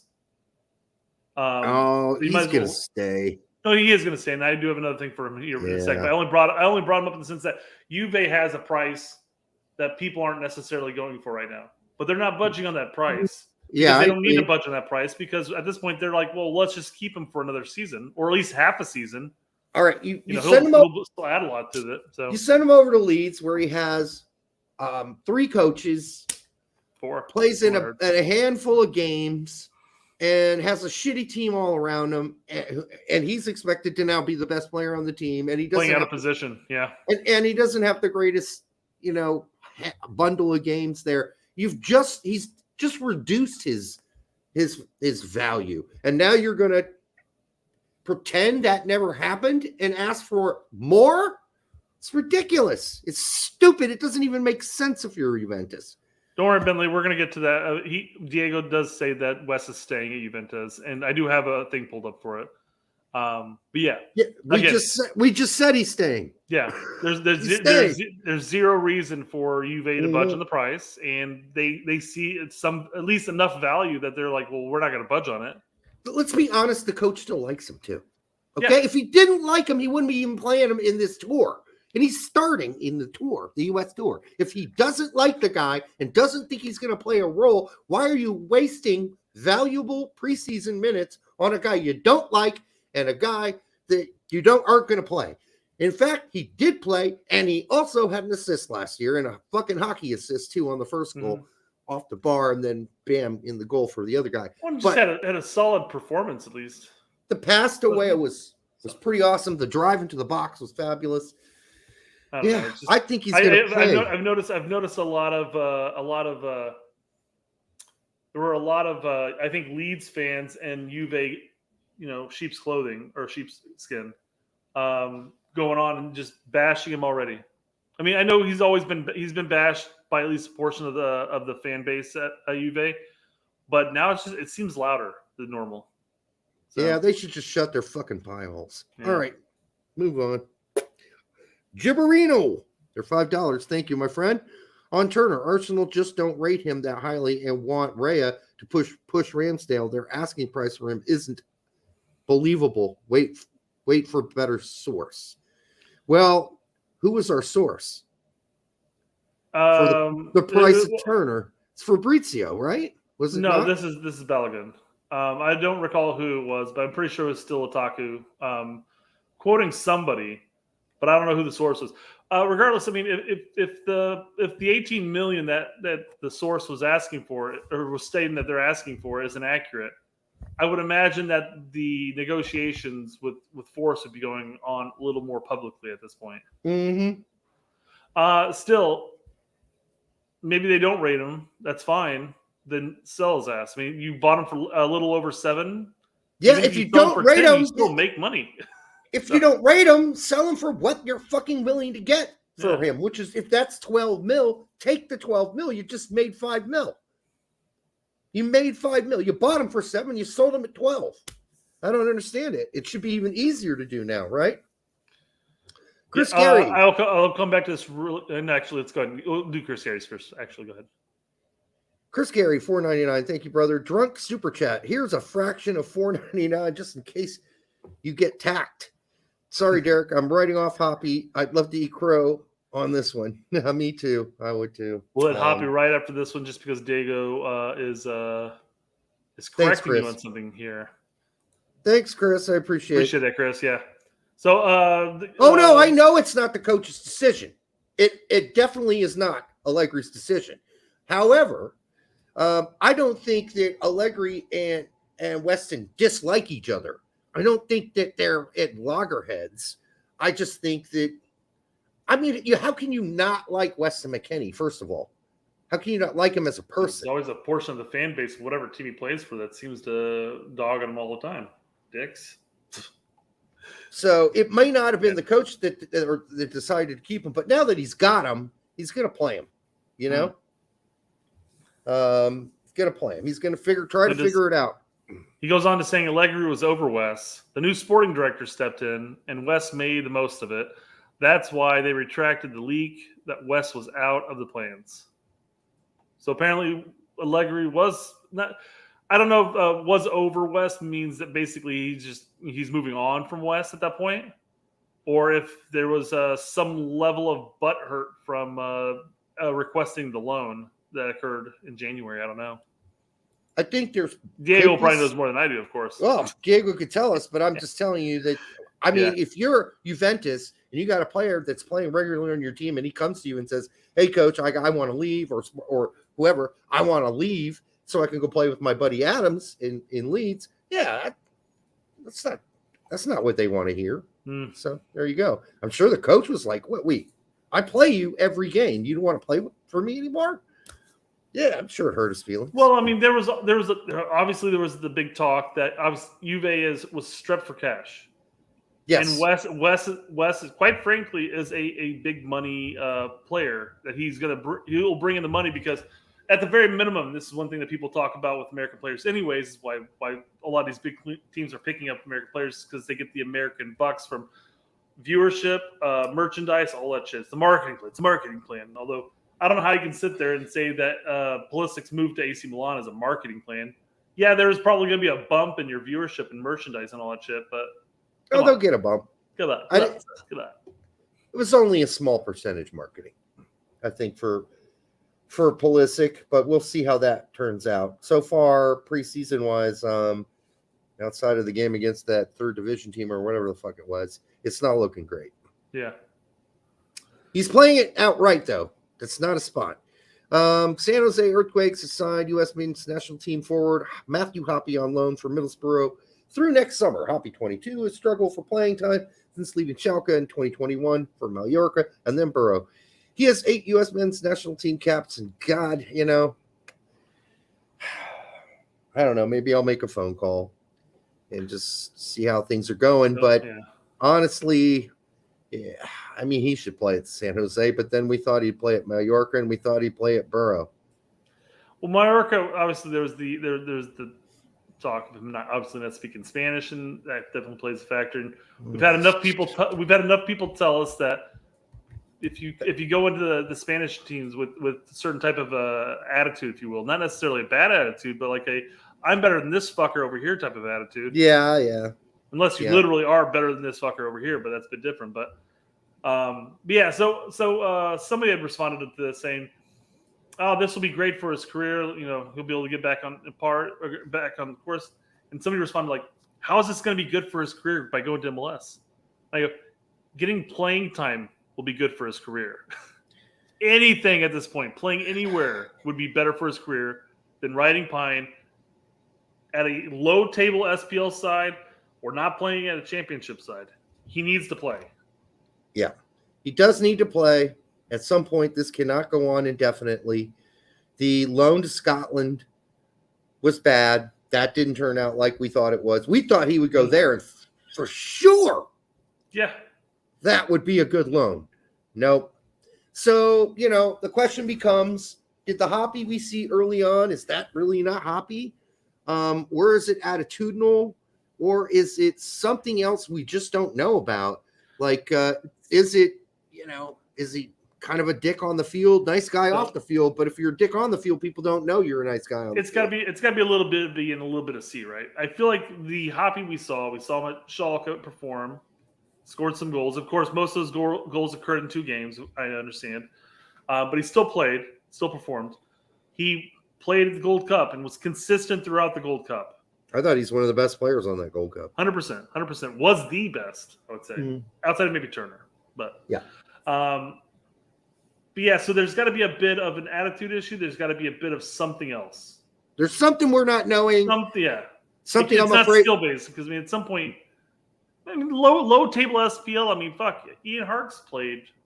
What for Hearts was it? Started every game for Dundee United. Yeah. United, thank you. Yeah. So yeah, now we're just getting to a point of what the fuck's really going on here, and as I said, I've been afraid to really ask that question. Yeah. And so I guess I'm going to ask it here soon, and then we'll know. All right.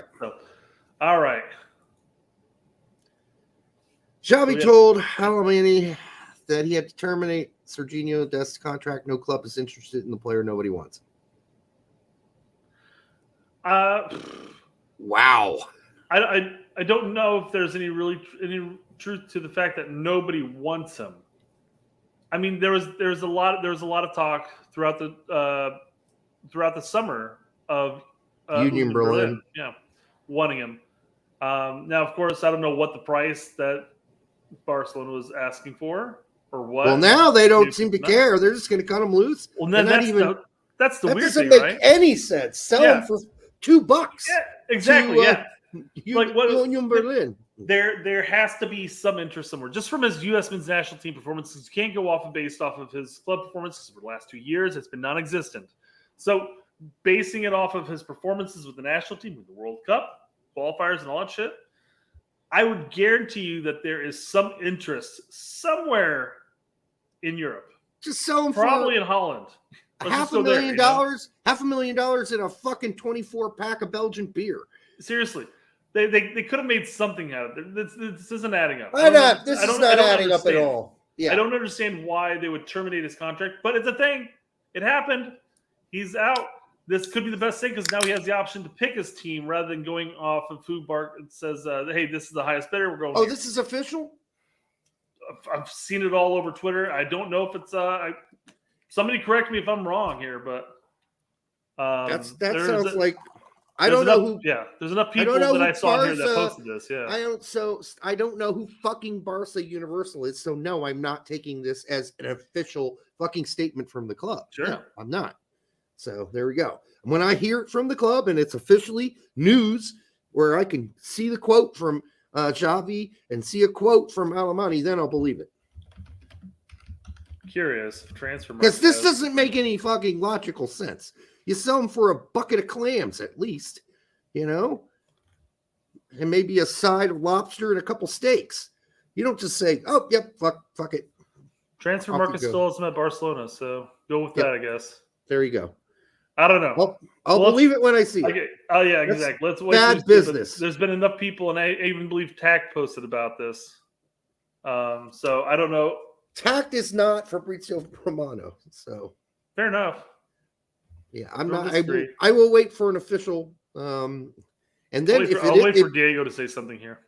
If this is official, if this is actually true, it's the dumbest move I've ever seen. It doesn't add up. It makes no sense whatsoever. Quite frankly, it would be the best thing for him if they just terminated. Here's the rest. We're terminating your contract. You're on your own. That'd be the best case, but sell him for $25,000 to the last place team in Spain. I don't know, but shit, the worst team in Holland doesn't want this guy for $1 million. Seriously, $500,000. I'm sure the worst team in Holland, one of the teams that just got promoted, would be happy to have Serginho Dest's services. He may not want to go there, but hey, beggars can't be choosers. Well, even in that, there's an MLS side that would probably be willing to spend a couple $1 million just to get him. I guarantee you that. Yep, probably. Yep. And he wouldn't play wing. He wouldn't play a back for any of the MLS sides. He'd probably play winger at that point. But we're running out of time to do our 23. That's for sure. Quit being a pussy. We only got a couple more things here, and then we'll get into it. Jesus fuck. We spent like 45 minutes to an hour on the women's, man. Yeah, it's all your fault. Breaking Aston Villa. Clearly. Breaking Aston Villa reportedly set to trigger the $25 million release clause in Tyler Adams' contract at Leeds amid rival interest from Chelsea. What the hell would Chelsea want with him? That's a bit of news that's been going around for a bit here. I don't buy this. No, I'm not buying this. This is bullshit. Chelsea do not want Tyler Adams. Aston Villa makes a little bit of sense. Chelsea makes, unless it's just going to continue buffoonery signings by Chelsea. He does not fit into that team in any fucking way. He's a destroyer. What need do they have for a destroyer on that team? A destroyer. That's all he is. He's not a guy that will pass the ball around. He's not a guy that's going to pass through lanes. He's not going to dribble the ball forward 30 yards. I don't know. This just doesn't make sense. It doesn't make sense to me, Keyshawn. Yes, but there are players that are also defensive midfielders that can also do more than he does and more than he provides. Yeah. So with the money they have, Tyler Adams makes no sense. He will never play. He will barely play. The $25 million is a drop in the bucket. It's a bargain bin for Chelsea at this point, right? Bowley's probably sitting like, damn, I'm used to spending like $120 million on some of these fuckers. I can spend $25 million on somebody and get him instead. Why don't we do that? Don't buy it. All right. This goes into see what happens. I don't know if anything's gonna happen, but Eric Palmer Brown is signed for Go oh my God, he's going to Greece. Who finished second in the Greek Super League last season? Homer Brown, 26. Transferred to Greece from He's done. He's done. Where he was a regular starter. Yeah, he's over. He's no longer. Sorry, Larry. He's no longer a contender for the U.S. men's national team at this point. He would have stood a better chance playing in France's second division.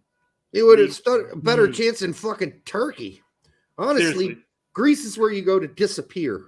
Just ask our homeboy Conrad. All right. Good luck. I know it's Panathia. I forget. I'm not going to even try it right now. Panathinaikos. Not gonna name that one. Yeah. Yeah. They're classically one of the better teams in Greece, but you're still playing in Greece. Yeah. I don't know about this one. Yeah. But hey, good luck to him. Good luck to him. All right. Yeah. What else we got? Last but not least, rumors circulating on Twitter that Sheffield United are pursuing Malik Tillman. It's just Stuttgart makes much more sense. Tillman wants out at Bayern. Stuttgart have contacted Bayern about him offering $6 million. He's also on Brighton and Brentford's radar linked. I don't believe any of the Brighton shit, none of the Brentford shit. I don't believe the fucking Sheffield United shit. The only one I believe right now that makes any sense to me is Stuttgart. That's it. The rest of it, I prefer it too. Me too. The rest of it's weird. It's weird. Like Brighton. What? Why do they need Malik Tillman? I don't understand. Nope. Good shout. What the fuck happened to Conrad? He went to Greece and never played. There was a lot of talk and rumors as far as reasons why he didn't play, and it had nothing to do with his actual performance. No, it's his attitude. Yeah. So it's all his attitude. Yeah, he's going down the same path that Julian Green went down. Mind you, Julian Green, corrected his course, fixed it. Yeah, and now is in a much better place. So, but he's never really been back on the radar for the U.S. men's national team, though. Even though maybe some people said he should be. I can think of a handful of players he should have taken over in the Gold Cup for. Oh yeah, for sure. For sure. At least. Let's just go that. Yep. Green would have been a good idea. Well, we went through all of our rumors, our garbage talk, and even talked about the women's national team. So I guess we talk about our plans for a 23-man roster. Do we have a place where we can build one? I can pull it up here in just a second. Give me 1 second. All right. And we're thinking 2026. We're thinking Berhalter, right? Gotta think like Berhalter, right? Yeah. This is not going to be easy, actually. Not as easy as I thought. But now we're down to 23 players. 23 doesn't allow as much wiggle room, right? Fair, yeah. All right. So I'm still assuming we're going with the 4-3-3. Right. Player count 23. Can we do 23 players? We can do the players, and we can do. No, you missed player count. It was on the other screen. Oh, was it? Player count. There it is. No, I imagine it goes to 11. It's showing the lineup here. I thought maybe that you'd have the option to put your bench on there too. You can subs. You can do that. Okay. But so let's go with the lineup here first, I guess. All right. Turner. It's gotta be Turner. I'm gonna keep track of the number of players we picked so far. All right. This will be 11. So starting center backs.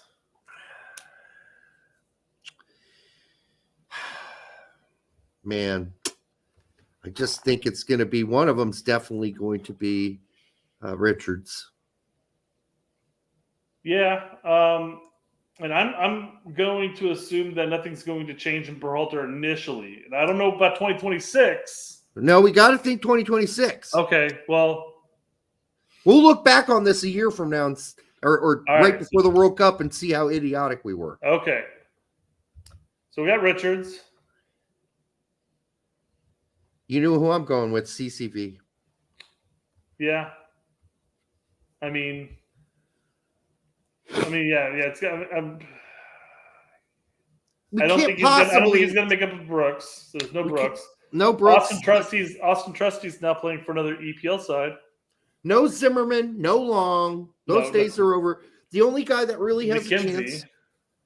Nah. I don't know if he has another good season. He might not be at Genk much longer. You're missing one guy that plays center back for Atlanta. That's the only guy that has another shot, I think. I'm not gonna listen as a starter for 2026. I think he's gonna out himself. Yeah, I do too. He's improving, and I think he's only gonna get worse. Yep. CCV. I'm gonna go CCV. Hey, we could be wrong between CCV and McKenzie at this point for me. I think Miles will probably be in the 23. But yeah, Jedi left, Dest right. I don't know. At this point, it might be way up. Yeah. All right. The big question is, how do you think we're running the middle? Can I be really hopeful and think that Berhalter has seen us play the 4-2-3-1 while he was gone and said, "Hey, that kind of works." So do you think because when Adams gets back, you have to imagine he's getting slotted in there, despite the fact of how well the Musa McKinney tandem worked? I'm thinking not. You don't think so? No. Really? I think somebody's got to go because Reyna's playing center attacking midfield. That's what I want to lean into as well. I'm going with Reyna up there too, and I'm going to go with Weston here. This is all based on the fact that Berhalter's learned something. And that's really... No. I will say at least the bottom 5. No, actually. I think basically he's just picked better center backs. That's 3 years down the road of them playing in Europe. So I think that's going to be an obvious. I think the midfield is going to be the big question, is whether or not he goes with the double pivot or he goes back to the dual eights. If it's double pivot, it could be Weston and Musa, or it could be Adams and Musa. And it's Weston who gets left out. We got to make that decision. But Reyna is not going to play on this team. And he's not going to play out wide. There's just no way we can do that. In a 4-3-3, I mean, we just say somebody's got to get fucked either way, right? Someone out of Reyna, Musa, McKennie, and Adams is losing a spot, even in this formation. BMR says, do you really think Berhalter will put Reyna there? If he doesn't, he's an absolute fucking idiot. Well, and here's the thing, though. Berhalter, it all depends on how Dortmund plays him, because Berhalter has the out. Because if Dortmund continue playing him as more or less a left wing option, he does not have an out anymore. He's done. His out made sense before because we didn't really see a whole lot of Reyna playing CAM. He can't use that excuse now. We've seen him do it with other coaches while he's been gone, and it looked great. So fuck him. He's got no outs left. Fuck him. I mean, I would like to think that Berhalter learned that. You know what I'm going with? Musa, West, and Reyna. Okay. I know that's harsh. We'll see what happens when Musa's heading over to AC Milan, and playing time might be a hot commodity. 3 years from now. Then again, it is 3 years from now, I know, but okay. Pulisic on the left, way on the right. I mean, outside of some random person like Paredes or something like that really shining, yeah, it's got to be. And I'm going with Flo up top. You kind of have to at that point, right? You do, yeah. All right, so there's 11. It's really just it's obviously it's tough because it's pure speculation because Pepe might be firing on all cylinders. Balogun may never take off. Maybe he gets stuck at Arsenal, and at that point, who knows? Or maybe he just doesn't have a duplicate season that he had at Rims. So. Well, yeah, there's all kinds of things that can happen. I think we're just saying, based on what we know now, how does the future maybe going to turn out. And we'll look back at this before the World Cup and go, how big of idiots were we? Like, we look back and like, well, we didn't see that coming. Because looking at it now, we're not idiots. It's different than if we were like at the beginning of the last cycle at 2018 and trying to pick the 2022 World Cup roster, because that would have looked drastically different. Maybe. There's all kinds of maybes here. Like, way up becomes one of the best fucking right wing backs in fucking Italy. Des falls completely off the fucking map for his club completely. And goes in, starts. I mean, anything could happen here, right? Really? Well, and so, let's just say, it does become a great wing back. And I know that Dest and Jedi kind of play wing backish, but they have more defensive responsibilities. They do get up a shit ton. What if by the time we get to the World Cup, Berhalter's changed his lineup altogether? We play with the 3 center back option instead. See, that's something I don't see Berhalter doing. I'll never say that that's what's going to happen. So that's why we're not going to put it up here or anything like that. But right, that seems more far fetched than a 4-2-3-1. Oh yeah, 100%. 100%. Yeah. I mean, Berhalter's slightly changing his tactics from before because the previous 2 assistant managers did a great job by pointing out that this is the way. Yeah. Compared to completely overhauling it out, he's not foreign to trying a 3 center back option. He's done it a couple of times, not a lot. It's couple, and I emphasize couple. Yeah. All right. Let's pick another center forward. Okay. Another center forward.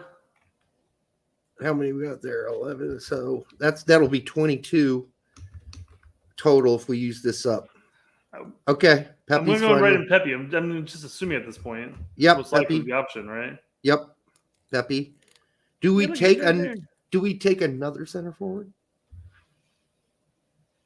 There's only 23. That's interesting because we could always we could always add Sargent in, and he has the versatility of playing wide or even in the center if need be. Who's another forward that you're thinking? I mean, Berhalter has a tendency of calling in Ferreira, but I mean, are we expecting him to either come into his own in the next 3 years, or Berhalter to open his eyes like he did with Leggett and Areola? Let's put Sargent on here. Okay. Impossible to say, Brett. Yeah. Impossible. I mean, if it ends up being Ferreira, that'll be really disappointing unless Ferreira goes to Holland or something and starts scoring goals in bunches. But I don't see that happening. All right, let's pick some other wingers. Booth for the right wing. Let's see here. Can I? So I had to put Sargent in somewhere, and you can't put him under. As far as I can tell, I can't put another. Can I do this? That's fine. Maybe we can do that. Okay. Yeah. Okay. There we go. That works. All right. All right. Booth. I'm fine with Booth out there. Yeah. Pulisic. Who's your left? Who do we put out left? As a backup to Pulisic. 2026. Wow. Well, we've got to go on. We've got to go on the limit of assuming whether or not Aronson pulls his shit together, right? Do we expect somebody like Paredes to come into his own? Do we see Zendejas as an option? Sorry, I couldn't say that without laughing. No. I don't see Zendejas. I don't think. Wolf brings up Cal. What about Cal? Yeah, I was just about to say Cal. I would almost rather I'd rather take a shot in the dark with Paredes over Cal at this point, though. Me too. Let's go with Paredes. He's getting playing time. He might get more playing time next season. Paredes. That's it. Yep, okay. You got it. Want to make sure I spelled that properly. All right. Nope. I see a Paredes. It could be. Doesn't matter. I think it's EDS. I'm going to do. It's not a spelling contest. There's a couple of those. Yeah, it's EDS. I know when somebody asks, doesn't Paredes play on the right? And I'm like, no, I swear to God, I've seen him play on the left the whole season. I've almost completely seen him on the left.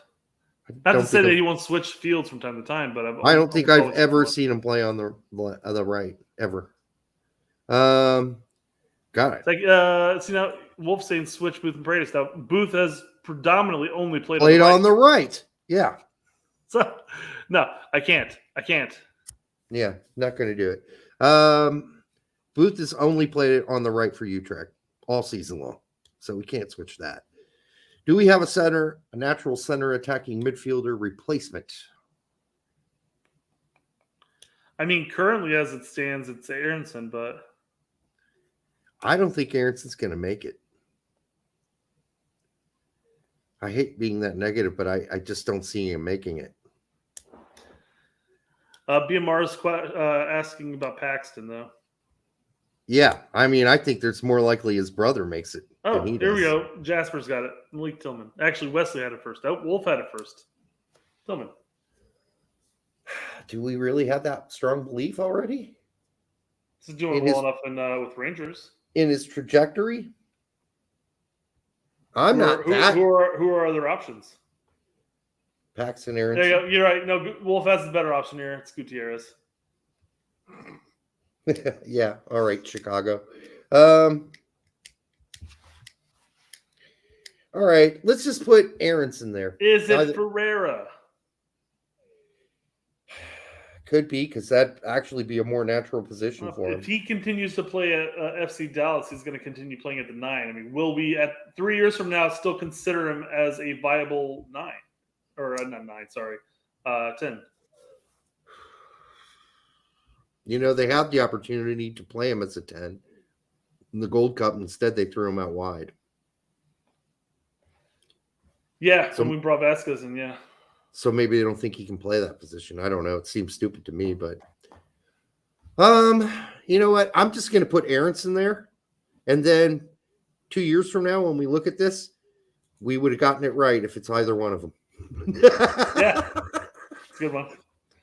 All right, so I guess we should probably put Adams for Musa there. Yep. And so Weston replacement. I mean, still got it. Well, here's the funny thing. I mean, we talk about Moose and Adams. I mean, of course, we're talking 3 years down the road. I mean, who knows where Timothy Tillman's going to be at? I mean, he's doing well enough in MLS, and Gregg's that MLS dude. Nah, I don't think that's going to work out. Malik more than Timothy. Wesley brings up an interesting one here. What about Bukstas? Too early to. I'm not. He's doing damn well in the Croatian league. Yeah. Next World Cup. Here's Luca De La Torre for Weston. We got Tillman is still an option. No, Luca De La Torre for Weston. That's Weston's sub. I don't know. I mean, I don't know why everybody's that enthused about the Tillman so far. I mean, the guy just played a season at Rangers. The other guy's playing in MLS. Yes, they both did fine, but I mean, I just need to see it at a much higher level than what I've seen so far. And you could say, well, you're being a hypocrite. Booth hasn't played at a high level. I don't know. I think where Booth played is a lot harder than where Malik played. Sure. I mean, we're talking about the Eskil versus Holland. So yeah, 100%.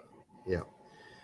All right. And it'd be one thing if Malik was on Hearts or Dundee United and still putting up those numbers and doing well, compared to playing for one of the two top teams consistently year in, year out.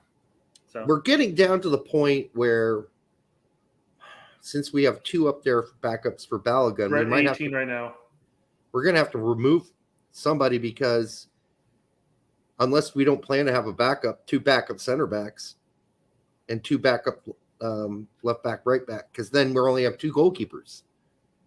That would leave us two goalkeepers, and we always bring three goalkeepers to a World Cup. Yeah. Well, we're at 18. That leaves us 3 if we do the other two. Okay. Wow, that really messes things up. This whole 20. How do we do 23 beforehand? Yeah, I know. Yeah, I guess I'm going to agree with Wolf on this one. Is probably remove Sargent. I mean, Sargent doesn't bring the the versatility, though. He does, but we just don't have the flexibility anymore now that we're down to 23 instead of 26. We got to get rid of Sargent. Because you might as well start next play. It just put the 3 goalkeepers in. Because honestly, that's where. Here's a fucking potluck if I've ever seen one. Well, put your homeboy in there. He'll be one of the backups. Yep. And then the other one is what? The Cincinnati kid? I don't think it's going to be Horvath, and I don't think it's going to be Stefan. I think Stefan. 3 years down the road is a lot of time, man. Yeah. Stefan's going to fizzle out, and Horvath is going to end up benched again somewhere. And I think both of his name. Probably, but I think both of those 2 goalkeepers by then will be in Europe and probably playing, and they're not going to play anyhow. Turner starts. So Jess brings up a good point. It could be Chris Brady. We got 3 years.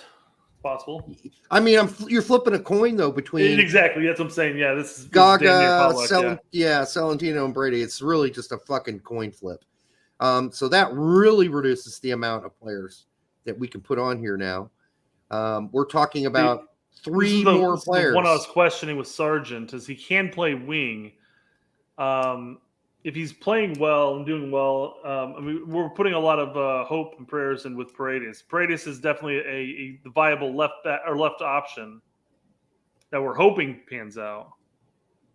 But who knows? Again, this is the problem with doing this, right? I don't think that. So let's. I don't think Berhalter brings Sargent as a winger. I think he thinks of him only as a center forward. I mean, that's fair. That's fair to say. I'm just saying that you can look at him as a winger option if need be. Well, remember when he said, "I don't even know if Josh Sargent is a center forward," so that's one of the reasons I'm not bringing him. He said it. He fucking said it. When? Berhalter said it at a press conference. I don't even know, and I quote, "if Sargent is a center forward." But when was this? I forgot. A year and a half ago. Okay. Yeah. Basically after the first qualifying window, and we never saw him again for until the World Cup. Yes, right. All right, yeah. Well, in his defense, there, Sargent really wasn't scoring buckets of goals with Norwich at that point. So, and he was playing out wide every game. Yeah, he can play wing. I agree with BMR. I just don't know if Berhalter sees him that way, because when he was playing wing for Norwich, he's like, I don't fucking care. I'm not calling him up. So I don't know. We got to make some guesses here, right? So do we have 2 more center backs and 1 more left back / right 11, back? 12, 13, 14, 15, 16, 17, 18, 19. So we got how many, 4 spots left? Yes. Do you bring 2 center backs and 2 outside backs? Or do you have 1 more outside back, i.e. Scally, and then have 2 more center backs? So Scally has the ability of playing both sides, and we've definitely seen it where Dest and Jedi have gone all game, every game for the most part. Weah has the opportunity of pushing back. So Scally. Technically, 1. Adams has the ability of pushing back if we fall into a pinch. Scally. For Dest or Jedi. Just put him under Dest, though. That's more likely. And then we've got 2 more. Depending on the center back we're talking about, could also play out wide, depending on who we're talking about. Richards he's never played as a back. He's played as a right center back. So now you can put McKenzie. You can put McKenzie in there. And I hate to say this, and I know you said he's going to drop off the map, but if he's still in MLS, I think Miles Robinson gets called up. Kilometer. It's an inside joke. Kilometer? Yeah. Okay. Instead of miles. Oh, kilometer Robinson. Okay. All right. Well, there you go. That's it. We did it. And I guess we'll save it. We'll just remember how dumb we were 3 years from now. It's the best we can do right now, I think. I'm hurting without Sargent on this team. It hurts me. It hurts me personally. because I really love that kid, and I hope he does amount to something. And this season's a really good one, and the following season's an even better one. But I don't know. I just don't know if we can count on Gregg to bring a third center forward, because we've only got 23 spots now. If there were 26, Sargent makes his team. There's no doubt in my mind. You know what? That's only 22 people right there. Am I doing this right? 11, 12, 13, 14, 15, 16, 17, 18, 19, 20, 21, 22. We got one more spot. I don't think...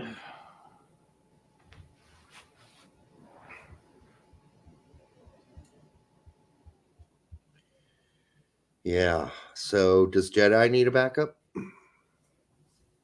Outside of Scally? God forbid we have 2 injuries to backs. You can pull way a back, I guess. Yeah. No, I mean, I feel like he's going to bring another back rather than relying on either Adams or Wade to pinch in if need be. Fuck. So I guess, I mean, couldn't Paredes play left back if absolutely he has played left back. He's played left wing back, yes. People are talking about Trusty, and Trusty's able to play back as well. That's one too many center backs for me. Well, that's what I'm saying. He's able to play as a back if need be. If I didn't think Chris says Trusty over Miles, since he can play left back, take Sargent. If I didn't think that at least one of the center backs were going to be from the MLS, I wouldn't have Miles on here at all. And then I'd put Trusty in. Doesn't say that. That's what Chris. I mean, a lot of people were saying Trusty, of course, but and talking about how he's able to play left back. Jasper here says that Paredes can play left back as well. All right, so we're covered. So let's put Sargent back on this team. Yeah, and then where's it?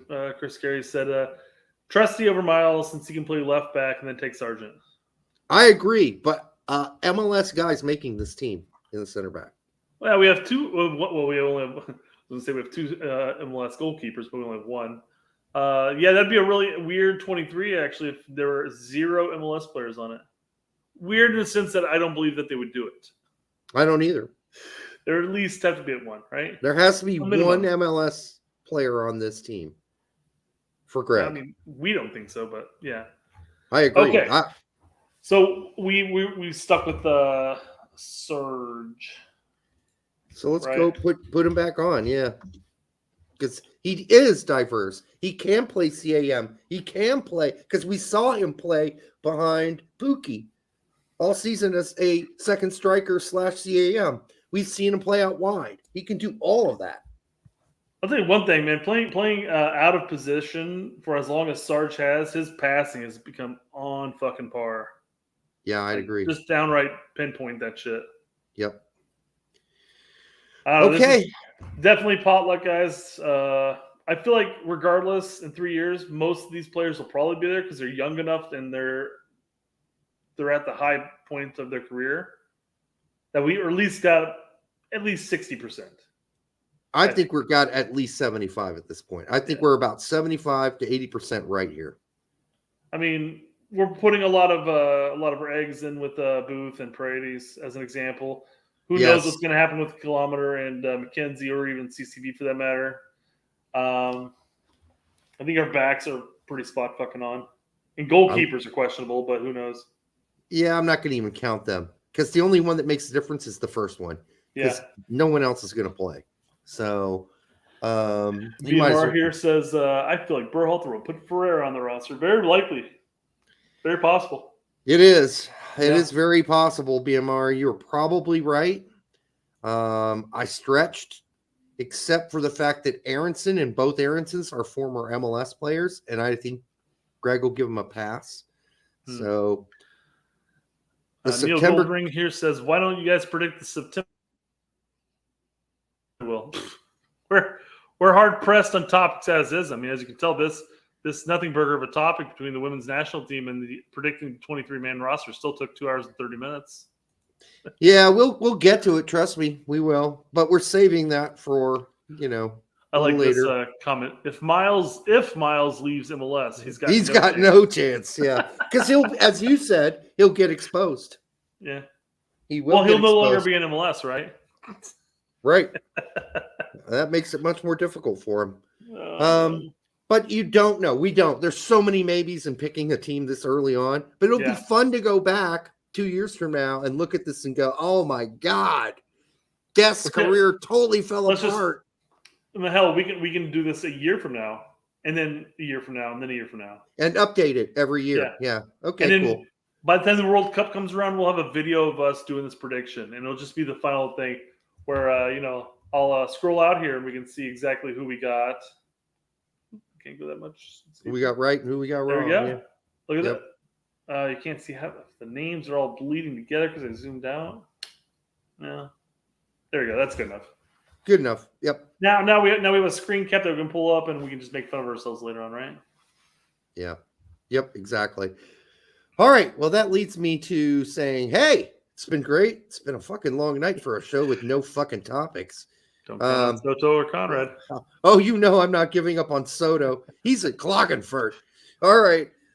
Thank you all for joining tonight. If you've been here the whole time or even half the time, please subscribe or like or do both. If you're not subscribed already, please do that. It helps us. Let's all wish Tack the best and that he gets that fixed. It'll be rectified within a week, but that still sucks for him, right? He'll either be rectified or other thing that has to do with rectal. Speaking of which, have you called your stepsister lately? And if you haven't, just give her a call just to let her know that you care. I think that's important sometimes when you're in a relationship. Just call out of the blue sometimes. You know? I like how you're talking about rectifying and your stepsister, and everybody is down here going like free tactical management. So free tact, and we'll be back until the next time on the Straight Red Card. Mwah, we love you. Thank you.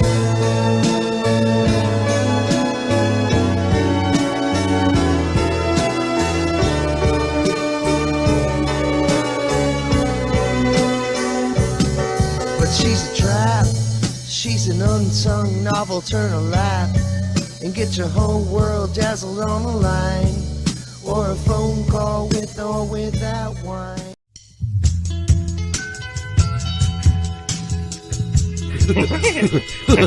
That hurt.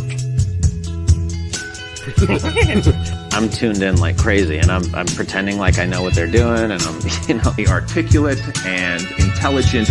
Gregg's a bitch.